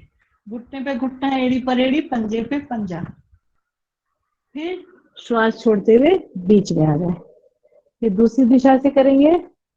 3, पूरा खींचिए, घुटने पे घुटना, कमर अच्छी हो जाती है, किडनी अच्छी होती है, इससे घुटने अच्छे होते हैं और आपकी बाजू पे खिंचाव पड़ता है, चेस्ट, आपके लंग्स अच्छे होते हैं। फिर वापस आ जाइए बीच में। मरकट आसन बहुत ही लाभकारी है, इंस्टेंट रिलीफ देता है हमारी कमर में। अगर आपको कमर में दर्द है या प्रतिदिन आप अपने घर में इसके 2-2, 4-4 बार अभ्यास कर लिया करिए तो आपको पूर्ण रूप से ये लाभ देगा। इसी का दूसरा स्थिति है, दोनों घुटनों में फासला, दोनों पांव में फासला। फिर से राइट शोल्डर और राइट घुटना आपका जमीन को छुएगा, लेफ्ट आपका राइट पैर के अंगूठे को छुएगा, गर्दन अपोजिट डायरेक्शन में। फिर बीच में आ गए। फिर दूसरी तरफ से करेंगे। आसन की स्थिरता। आसन करने से हमारे शरीर में दृढ़ता आती है और फिर शरीर दृढ़ है तो हम अपने कार्यों को भी, अभी सर ने बताया था, गेरोला सर ने, कि भगवान कृष्ण ने गीता में बताया है, योगा कर्मसु कौशलम, कार्य की कुशलता ही योग है। हम अपने कार्य में कितने कुशल हैं। टांगे लंबी कर लीजिए। तीसरी स्थिति, दाहिनी टांग को ऊपर उठाएंगे, मोड़ दीजिए श्वास भरते हुए। अपने बाएं हाथ से अपने पांव के अंगूठे को पकड़िए और दाहिने हाथ को देखिए घूम के। दोनों टांग बिल्कुल सीधी रहेंगी। ये साइड का पेन के लिए भी बहुत लाभकारी है। फिर ऊपर ले जाएं सीधा और धीरे धीरे नीचे ले। फिर बाई टांग को उठाएंगे, बाई टांग को ले जाइए दाहिने हाथ की तरफ और फिर घूम जाइए और फिर ऊपर ले जाइए और फिर वापस आ जाइए। हम क्या करते हैं, सोते गलत हैं, हमारे सोने का तरीका गलत है। कुछ हमारे भाई लोग जो सोते हैं या तो ऐसे एक टांग लंबी करेंगे, आप अपने सोने के तरीके देखिएगा, और दूसरा टांग को क्या करेंगे, उठा के या एक घुटना मोड़ा दूसरे घुटने को ऊपर रख लिया और हाथ ऐसे ऊपर रख लिए, ऐसे सोते हैं, गलत तरीका है। कुछ लोग क्या करते हैं, अपनी कोहनी को मोड़ते हैं, ऐसे वो चेहरे के ऊपर रख लेते हैं और टांग के ऊपर टांग अटका रखी होती है, ऐसे सोते हैं या पैर को हिलाते रहते हैं, ये गलत तरीका है। कुछ सोते हैं अपने दो दो पिल्लो लेकर, वो भी गलत है। पिल्लो हमको अति आवश्यक है, एक पिल्लो चाहिए, लेकिन कितना चाहिए कि इतना सा हो कि हमारी गर्दन जब हम करवट बदल के लेटे तो हमारी गर्दन नीचे न लटक जाए, हमारी गर्दन बिल्कुल स्ट्रेट रहे। तो ये जो कंधा और गर्दन के बीच का स्पेस है, इसको फिलअप करने के लिए इतना पिल्लो रखा करिए। और उसका कुछ क्या करते हैं, पिल्लो रख के पिल्लो मोड़ते हैं और उसके अंदर बाजू रख लेते हैं, ये तरीका भी गलत है। हम कई बार बिना पिल्लो होता नहीं है, हम कहते हैं चलिए रहने दीजिए, हम अपनी बाजू का पिल्लो बना लेंगे, ये सर्वाइकल को न्योता है। या फिर कुछ क्या करते हैं, एक टांग ऊपर रखी, एक नीचे रखी, हाथ कहाँ जा रहा है, एक टांग दूसरे के बिस्तर पर जा रही है, ये तरीके सब गलत है सोने के। हमें सोना है तो अगर हमें करवट बदल के सोना है तो आप पतला सा पिल्लो लीजिए, ऐसे घुटनों को मोड़िए और अपनी बाजू को सीधा रखिए और दूसरी हाथ आप ऊपर रख सकते हैं, आप बाजू के ऊपर रख सकते हैं, जमीन पर रख सकते हैं, ऐसे करके सो जाइए। आप इस हाथ को मोड़ भी सकते हैं, अगर आपको लगता है ज्यादा देर सीधा नहीं कर सकते तो ऐसे कर लीजिए। ये आपका सोने का तरीका है, इस करवट भी सो सकते हैं, उस करवट भी सो सकते हैं। तो अगर आप सीधा सोना चाहते हैं तो सीधा तो आप इस तरह से शवासन में, दोनों टांग सीधी है, हाथ खुले हुए शरीर से थोड़ा सा दूर, गर्दन को आप चाहे दाएं रखिए चाहे बाएं रखिए चाहे सीधा रखिए, तो ये सोने की स्थिति है। और उल्टा तो आपको बताया था मकर आसन में, वैसे भी सो सकते हैं, और उल्टा यदि आपको सोना है तो उसका एक तरीका और भी है, आप इसमें उल्टे हो जाए, आपकी एक टांग राइट लेग आपकी बिल्कुल स्ट्रेट, लेफ्ट को मोड़ लीजिए और लेफ्ट हाथ को भी मोड़ लीजिए और राइट हैंड को जो है अपना सीधा कर दीजिए। मतलब जो आपकी टांग सीधी है वो हाथ भी बिल्कुल सीधा है, जो टांग आपकी मुड़ी हुई है वो हाथ भी आपका मुड़ा है। इस स्थिति में इसको आप एक दिशा से भी कर सकते हैं, फिर आपको उसको दूसरी दिशा से भी कर सकते हैं। और फिर जैसे ऐसे अगर आप सो रहे हैं तो आपको उठना है तो आपने झटके से बिल्कुल नहीं उठना, आपने धीरे से अपनी टांग को सीधा किया, हाथ को सीधा किया, बाई तरफ घूम गए और हाथ का सहारा लिया और घूम के ऐसे बैठ गए। ये आपके उठने का तरीका होना चाहिए, तो आपकी टांगों में, आपकी कमर में कभी भी झटका नहीं लगेगा और आप कभी भी बीमार नहीं होंगे। तो आप सीधे बैठ जाएंगे फिर से। अब हमें करना चाहिए, अगर आपके पास समय नहीं है तो आप 10 मिनट कपालभाति कर लीजिए और 10 मिनट अनुलोम विलोम कर लीजिए, इतना ही आपके लिए सफिशिएंट है। और दिन भर के स्ट्रेस से बचने के लिए आप कर लीजिए भ्रामरी प्राणायाम और उद्गीत प्राणायाम, जो आपको स्ट्रेस से रिलीज कर देगा, तनाव से मुक्त कर देगा। तो अभी हम करते हैं अनुलोम विलोम प्राणायाम। दाहिना हाथ आप ऊपर उठाइए, दाहिनी नासिका को बंद करेंगे और बाएं से श्वास को अंदर भरेंगे, गहरा श्वास अंदर भरिए और फिर दो बीच की 2 उंगलियों से बाईं नासिका को बंद कीजिए, राइट से आप बाहर छोड़ दीजिए, फिर राइट से अंदर भरिए गहरा श्वास और राइट को बंद करके लेफ्ट से बाहर छोड़ दीजिए, फिर से भरेंगे, फिर छोड़ दीजिए, फिर भरिए राइट से और लेफ्ट से छोड़ दीजिए। करते चले जाएं, नेत्रों को बंद रखें, ध्यान को अपने आज्ञा चक्र पे टिका लीजिए, माथे पे जहाँ तिलक लगाते हैं उसको आज्ञा चक्र बोलते हैं।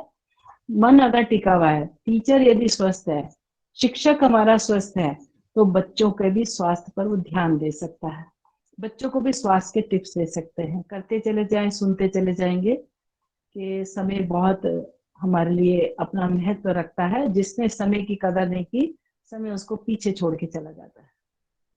लंबा गहरा श्वास भीतर भरिए, नेत्र बंद रखिए, ध्यान को आज्ञा चक्र पे टिकाइए।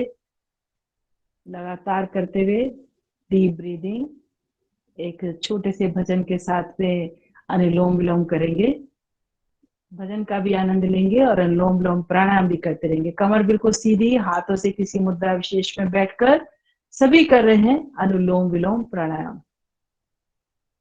गुरु की शरण एक बार आकर देखो, बात बन जाएगी, बात बन जाएगी, तकदीर सवर जाएगी, बात बन जाएगी, तकदीर सवर जाएगी। गुरु की शरण एक बार आकर देखो, बात बन जाएगी। चरणों में उनके मन सौंप देना, चरणों में उनके मन सौंप देना, श्रद्धा अपनी घटने न देना।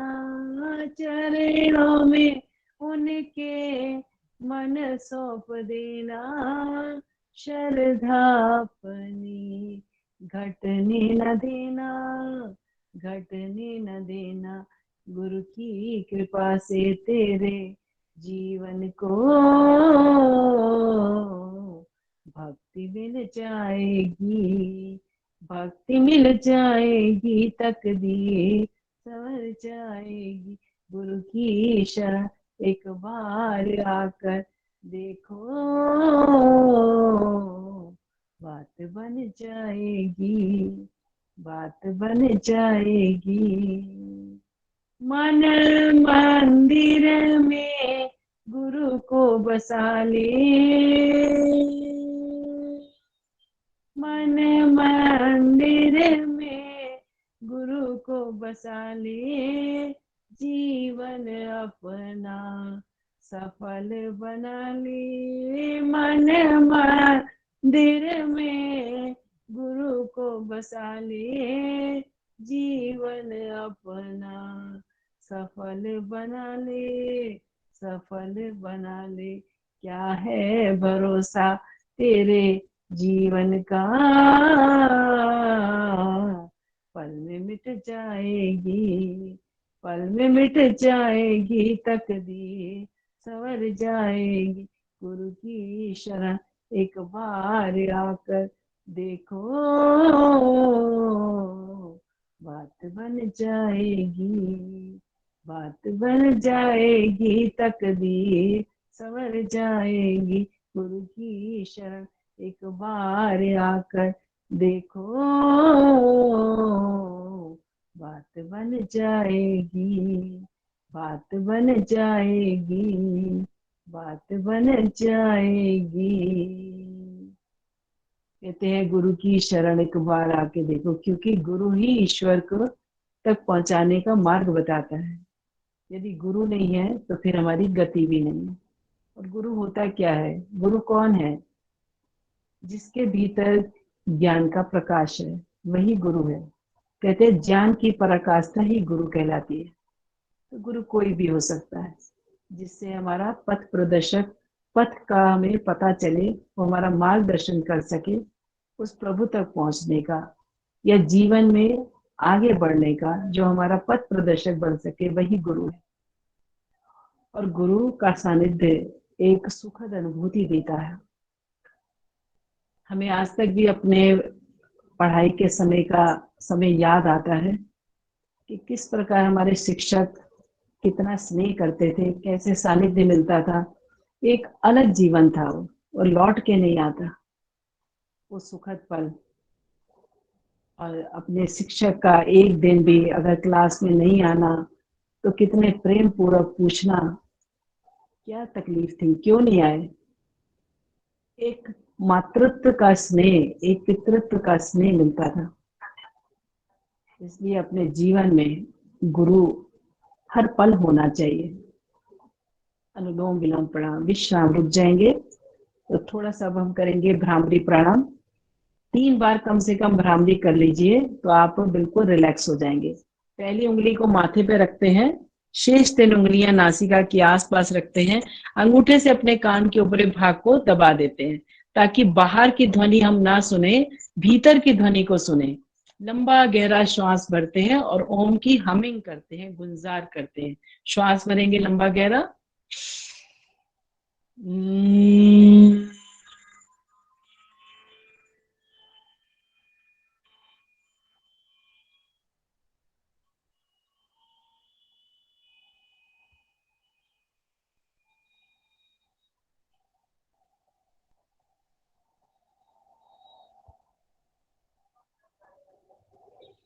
फिर से श्वास भरा,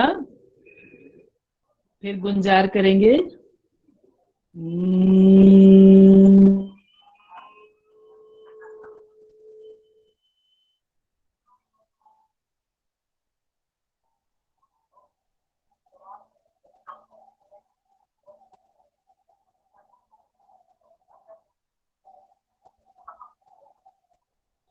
एक बार और श्वास भरेंगे।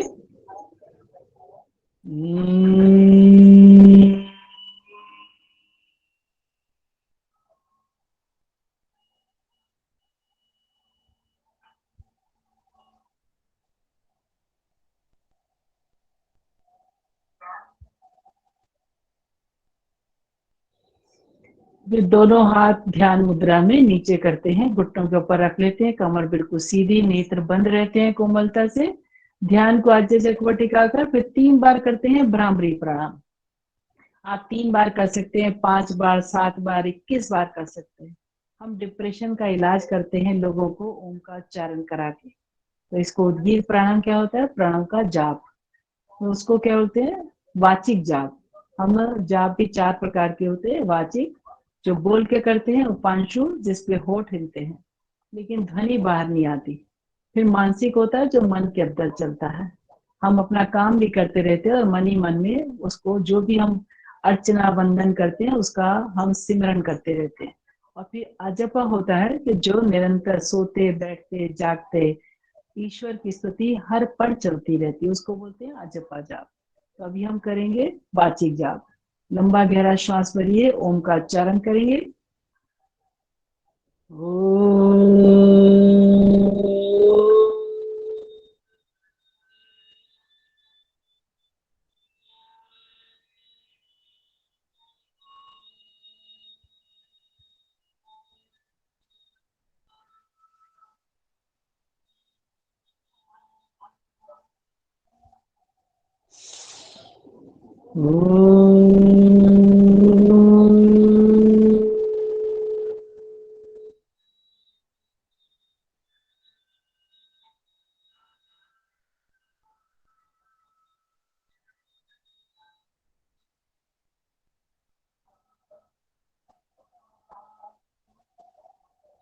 एक बार और श्वास भरिए।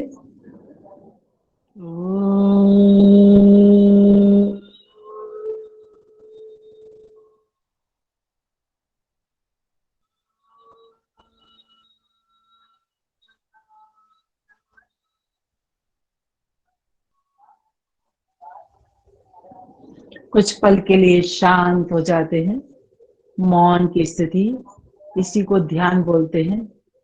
क्योंकि जब आपने अनुलोम विलोम किया, भ्रामरी किया, गीत किया तो मन एकाग्र की अवस्था में पहुंच जाता है, शांत हो जाते हैं।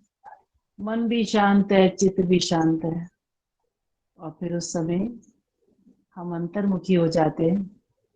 भीतर के उठते हुए प्रकाश को देखें, कुछ पल के लिए मौन हो जाए, भीतर से उठती हुई संवेदनाओं को देखें। अभी तक जो भीतर अंधकार था, सारा का सारा अंधकार छट गया है। तथा शीयते प्रकाश वर्ण, भीतर जो मलिनता का आवरण था वो समाप्त हो गया है। अब साफ साफ दिख रहा है एक ओज, एक तेज जो मेरे चेहरे पर प्रकट हो रहा है। उस प्रभु की आराधना करते हैं प्रणव के माध्यम से, गायत्री मंत्र के जाप से। जो भी आपको उचित लगता है उसका अवलंबन लेकर आप ईश्वर की स्तुति कर सकते हैं। हर पल उस परम पिता परमात्मा को धन्यवाद दें जिसने बहुत कुछ दिया है और निरंतर उसकी कृपाएं बरस रही हैं हमारे ऊपर और हर किसी को स्नेह बांट रहा है। कुछ पल के लिए शांत शांत शांत ध्यानम निर्विशेष मना देश बंधस्य चित्तस्य धारणा तत्व प्रत्येकतानता ध्यान। जब तक एक स्थान पर हम अपनी दृष्टि को नहीं टिकाते तब तक धारणा नहीं बनती और जब तक धारणा सिद्ध नहीं होगी तब तक आप ध्यान नहीं कर सकते। इसलिए प्रथम हमें अपनी धारणा को सिद्ध करना चाहिए। एक स्थान पर टिकाने का अभ्यास बार बार निरंतर करना पड़ता है, तब जाके सफलता मिलती है। मन शांत हो जाता है। हे जगदीश्वर, हे सर्वेश्वर, हे प्राणेश्वर, हम सभी आपकी शरण में हैं। हम पर कृपा करना प्रभु, कृपा करना। संसार में जितने भी दुख हैं उन सबको आप सबके जीवन से समाप्त करने वाले हो और हर प्रकार के सुख ऐश्वर्य आप देने वाले हो। इस सृष्टि की सुंदर रचना की है आपने। आपकी दिव्यता को हम धारण करें अपने भीतर। हमारे भीतर जो आपने बुद्धि दी है प्रभु, इसको विवेकी बना देना ताकि हम संसार के कार्य को विवेकपूर्ण करके अपने लक्ष्य की प्राप्ति करें और कुछ पल के लिए फिर शांत हो जाए। मन ही मन या तो गायत्री मंत्र का जाप करें या फिर ओम का उच्चारण करें, क्योंकि गायत्री मंत्र एक ऐसा मंत्र है, महामंत्र कहा गया है इसे। सब कुछ इसी के भीतर है। इसकी वाइब्रेशन इतनी है कि हमारे जीवन को सकारात्मकता प्रदान करती है। हे जगदीश्वर, हे सर्वेश्वर, हे प्राणेश्वर, हम सभी आपकी शरण हैं। हमको भक्ति दीजिए, शक्ति दीजिए, बल दीजिए, सद्बुद्धि दीजिए ताकि सत्कर्म करते हुए सत्य की राह पे चले, किसी का दिल ना दुखाए, किसी का हक ना छीने। यही प्रार्थना है। इसी प्रार्थना के साथ हम सब मिलकर लंबा गहरा ईश्वर के चरणों में हम नमन करते हैं, नमन करते हैं, नमन करते हैं। दोनों हाथ ऊपर ले जाएं, आपस में घर्षण कीजिए। इतना घर्षण कीजिए कि आपकी हथेलियां गर्म हो जाएं और गरम गरम हथेलियों को अपने चेहरे पर लगाइए, आंखों पे लगा के थोड़ा सा दबा दीजिए। कहीं पर दर्द है तो हाथों का स्पर्श वहां कीजिए, आपके हाथों में ऊर्जा है। अन्यथा दोनों हाथ अपने सामने खोलिए, हाथों में देखते हुए अपने नेत्र खोल दीजिए ताकि जो ऊर्जा आपके नेत्रों में थी आपके हाथों के माध्यम से आपके शरीर में वापस चली जाए। तो अब थोड़ा सा हम करेंगे, आपको थोड़ा सा एक दो चार बातें बता दूं मैं, फिर करेंगे सिंहासन और एक्यूप्रेशर और हास्यासन। कि हमारा जितना वजन है हमारा उस हिसाब से हमारे पानी पीने का मात्रा होनी चाहिए। यदि हम 50 किलो के, हर 20 किलो के ऊपर 1 लीटर पानी कहा गया है कि इससे आप कम पीते हैं। हम असल में पानी कब पीते हैं? जब बिल्कुल अंदर समाप्त हो चुका होता है, तब लगता है बहुत प्यास लग रही है, अब हमें पानी पीना चाहिए। तब नहीं, आप अपने समय को विभक्त कीजिए कि मुझे इस समय में 1 गिलास पीना है, अब 1 गिलास पीना, अब 1 गिलास पीना है। और जब भी वॉशरूम जाए आते ही आपको 1 गिलास पीना है। पानी से अनेकों थेरेपी होती है। सिर दर्द होता है तो पानी पीजिए, आपका सिर दर्द भी बंद हो जाएगा। सिर दर्द है तो आप अपने दोनों अंगूठों से लेकर सर के पीछे जहाँ गर्दन में खड्डा होता है उसके ऊपर एक हड्डी होती है, दोनों हाथ के अंगूठे से अपने आप ही उसको प्रेशर दीजिए तो आपका सिर दर्द जो है ठीक हो जाएगा। दिव्य धारा लेकर ऐसे लगा लीजिए, यहाँ पर आके थोड़ा सा गोल गोल घुमाइए बड़े प्यार प्रेम पूर्वक, तो आपका सिर दर्द शांत हो जाएगा। आप खोलता हुआ पानी लीजिए 1 कप, कहीं पर भी दर्द है, एक खोलता हुआ पानी लीजिए, 1 कप उबाल लीजिए, जो चाय के लिए उबालते हैं। बस पानी में कुछ नहीं मिलाना, उसको घूट घूट करके आप पी जाइए तो आपका दर्द बंद हो जाएगा। तो आप 50 किलो है तो आपको कम से कम 2.5 लीटर पानी पीना चाहिए। सुबह उठ के उषा पान जो करता है, दिन में भोजन के बाद जो छाछ पीता है, रात्रि को सोने से पहले जो दूध पीता है हल्दी वाला, तो उसको जो है कभी भी वो बीमार नहीं हो सकता। हम विरुद्ध आहार करते हैं, सीजनल फ्रूट खाइए, सीजनल सब्जियां खाइए और समय से उठिए, समय से सोइए। भोजन के मध्य में पानी मत पीजिए। भोजन के उपरांत आधा घंटे बाद आप पानी पीजिए, तो आपको कभी भी तकलीफ नहीं होगी, आपका स्वास्थ्य बिल्कुल सही रहेगा। सुबह पानी पीते हैं तो कहते हैं उषा पान करिए। सुबह पानी पीने से जिनको कब्ज की शिकायत है वो भी ठीक होती है, और जो सुबह जल्दी उठते हैं, ब्रह्म मुहूर्त में उठते हैं, उनको भी जो है बहुत ही इसमें आराम मिलता है। आप कब्ज की शिकायत ठीक होती है, आपको ताड़ासन करवाया था, ताड़ासन करिए। पानी पीने के बाद में ताड़ासन कीजिए, 15-15, 20-20 बार कीजिए। त्रिलेख ताड़ासन कीजिए, कटी चक्रासन कीजिए, जो आपको आज सुबह पहले कराया है, तो आपका कब्ज भी ठीक होगा। फिर भी जिनको तकलीफ है, आप छोटी हरड़ लाके उसको पीस के रख लीजिए। सायंकालीन जैसे भोजन के 4 घंटे के बाद में आप 1 चम्मच मुंह में डालिए और ऊपर से गुनगुना पानी पी जाइए। 5-6 दिन के लिए चूरन मत खाइए। चूरन में सनाई मिला होता है जो आपको नुकसान देता है। हम थोड़ा थोड़ा सा अपने स्वास्थ्य के ऊपर ध्यान दें। ये शरीर बहुत कीमती है और ये उस प्रभु की अमानत है। इसकी अमानत, हम किसी की चीज लेते हैं, अगर बिगाड़ के देते हैं तो अगला हमें दोबारा नहीं देता है। अगर ये प्रभु ने जो हमें शरीर दिया है, अगर इसको बिगाड़ देंगे तो फिर दोबारा थोड़ी आ पाएंगे। हमें इस जीवन में, कहते हैं हमारे शास्त्रों में लिखा है कि पुनर्जन्म होता है, तो पुनर्जन्म में हमारे पूर्व के संचित कर्म जो है वो साथ जाते हैं। कहते शरीर तो यही छूट जाता है, लेकिन क्या है, 3 शरीर होते हैं। स्थूल शरीर ये जो दिखता है, सूक्ष्म शरीर जो है हमारा मन और बुद्धि है, और तीसरा होता है कारण शरीर। जो कारण शरीर जब जाता है तो मन और बुद्धि को भी साथ लेके जाता है। तो फिर इसलिए जो पूर्व जन्म के संचित संस्कार होते हैं, संचित, वो साथ ही रात में देखा होगा। कुछ बच्चे पैदा होते हैं तो बड़े धार्मिक होते हैं, और कुछ जो है बचपन से ही, शुरू से ही रोने वाले, गिरने वाले के विचार अलग तरह के। तो ये सब हमारे संचित कर्म है। तो अपने कर्मों का लेखा जोखा इसी जन्म में हम समाप्त कर दें। भोजन कितना चाहिए? भोजन के 4, पेट के अपने अमाशय के 4 भाग कर दीजिए। 2 भाग में भोजन होना चाहिए, 1 भाग जल के रखिए और 1 भाग हवा के। अब देखते हैं बाजार से जो बॉटल आती है, किसी में सॉस है, तेल है, घी है, तो पूरा नहीं भरा होता, उसका थोड़ा सा ऊपर से नेक खाली होता है, तो हवा के लिए उसमें स्थान छोड़ा जाता है। देखिए उसका ढक्कन बाहर उड़ जाएगा। इसी अपने पेट को भी ध्यान रखिए। दोपहर का भोजन के आधे घंटे बाद जल पीजिए। रात्रि को सोने से पहले आप दूध पी लीजिए हल्दी वाला। भोजन सोने से कम 2 घंटे पहला होना चाहिए। दिन में आप खाना खाने के बाद में 10-15 मिनट के लिए आप बाईं करवट लेट सकते हैं। आप थोड़ा सा विश्राम कर सकते हैं, एक आप झपकी भी ले सकते हैं, वो कोई नुकसानदायक नहीं है। अपना अपने अपने घर में, जो आपके घर में जिनको आप सुबह, आजकल जैसा वातावरण चल रहा है, चुटकी सी हल्दी, उसको 1 कप पानी के अंदर सुबह उबाल के आप पी लीजिए। आपका मोटापा भी नहीं रहेगा आपके, क्योंकि हल्दी है, नेचुरल स्टेरॉइड है। और अलसी के बीज 1 चम्मच सबको प्रतिदिन खाने चाहिए। आप जो लोग ड्राई फ्रूट खाते हैं, रात को भिगो दीजिए, सुबह उसको पीसिए, उसके अंदर 1 चम्मच अलसी का बीज डाल दीजिए अपने लिए, पीस के और उसमें पानी मिला के पी जाइए। आपकी एक डाइट बन जाएगी, आपको भूख भी नहीं लगेगी, आपका चाय बिस्किट का खर्चा भी समाप्त हो जाएगा और पौष्टिक आहार आपको मिलेगा। आप स्प्राउट्स खाइए, आजकल गर्मी है, बहुत जल्दी बन जाते हैं, 4-5 घंटे। स्टील की डिबिया में आप मूंग डाल के रख दीजिए, मेथी दाना डाल के रख दीजिए, और 4-5 घंटे के बाद उसको निकालिए, छन्नी में डालिए, पानी निकल जाएगा, फिर इसको किसी स्टील के डिब्बे में डाल के और रख दीजिए, तो आपका अगले दिन सुबह तक आपके स्प्राउट्स तैयार हो जाएंगे। हम ये देखें कि हमें क्या खाना है और क्या नहीं खाना, थोड़ी सी इसकी जानकारी लें। आप करते हैं सिंहासन, शेरनी बन जाएंगे। ये थायराइड के लिए बहुत उपयोगी है।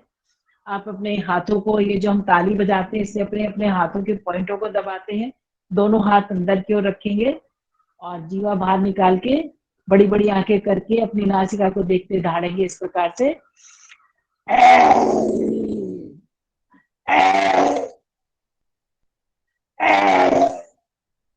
और फिर गले को इस प्रकार से हम मल लेते हैं। फिर बजाते हैं ताली। ताली बजाने में, एक तो ताली हम अक्सर बजाते हैं अपने घरों में, वो ताली नहीं, आप अपने पूरे हाथ को खोल दीजिए। उंगलियों के बीच में गैप होना चाहिए, फासला दोनों हाथ का, और फिर आप इसको ताली बजाएंगे। इस प्रकार बजाइए, जोर से आपकी आवाज आएगी।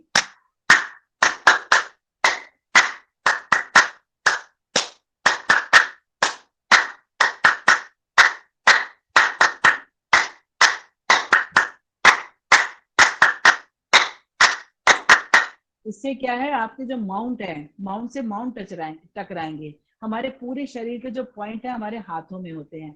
या फिर हमारे चेहरे पर होते हैं, या फिर कान में होते हैं, या फिर पैरों पे होते हैं। तो आप अपनी ताली अगर इस प्रकार से सुबह बजा लेंगे तो आपका एक्यूप्रेशर पूरे आपके शरीर का हो गया। हर अंग को आपने दबा लिया। हाथों में पॉइंट होते हैं, आपका उभरा हुआ भाग थायराइड का है, और कुछ नहीं। आपको सर में दर्द है, अपने अंगूठे के ऊपर से, ये ब्रेन का पॉइंट होता है, दोनों अंगूठे के टॉप भाग का, इसको आप दबा सकते हैं। तो चलिए जोर से हंसते हैं, खिलखिला के हंसेंगे।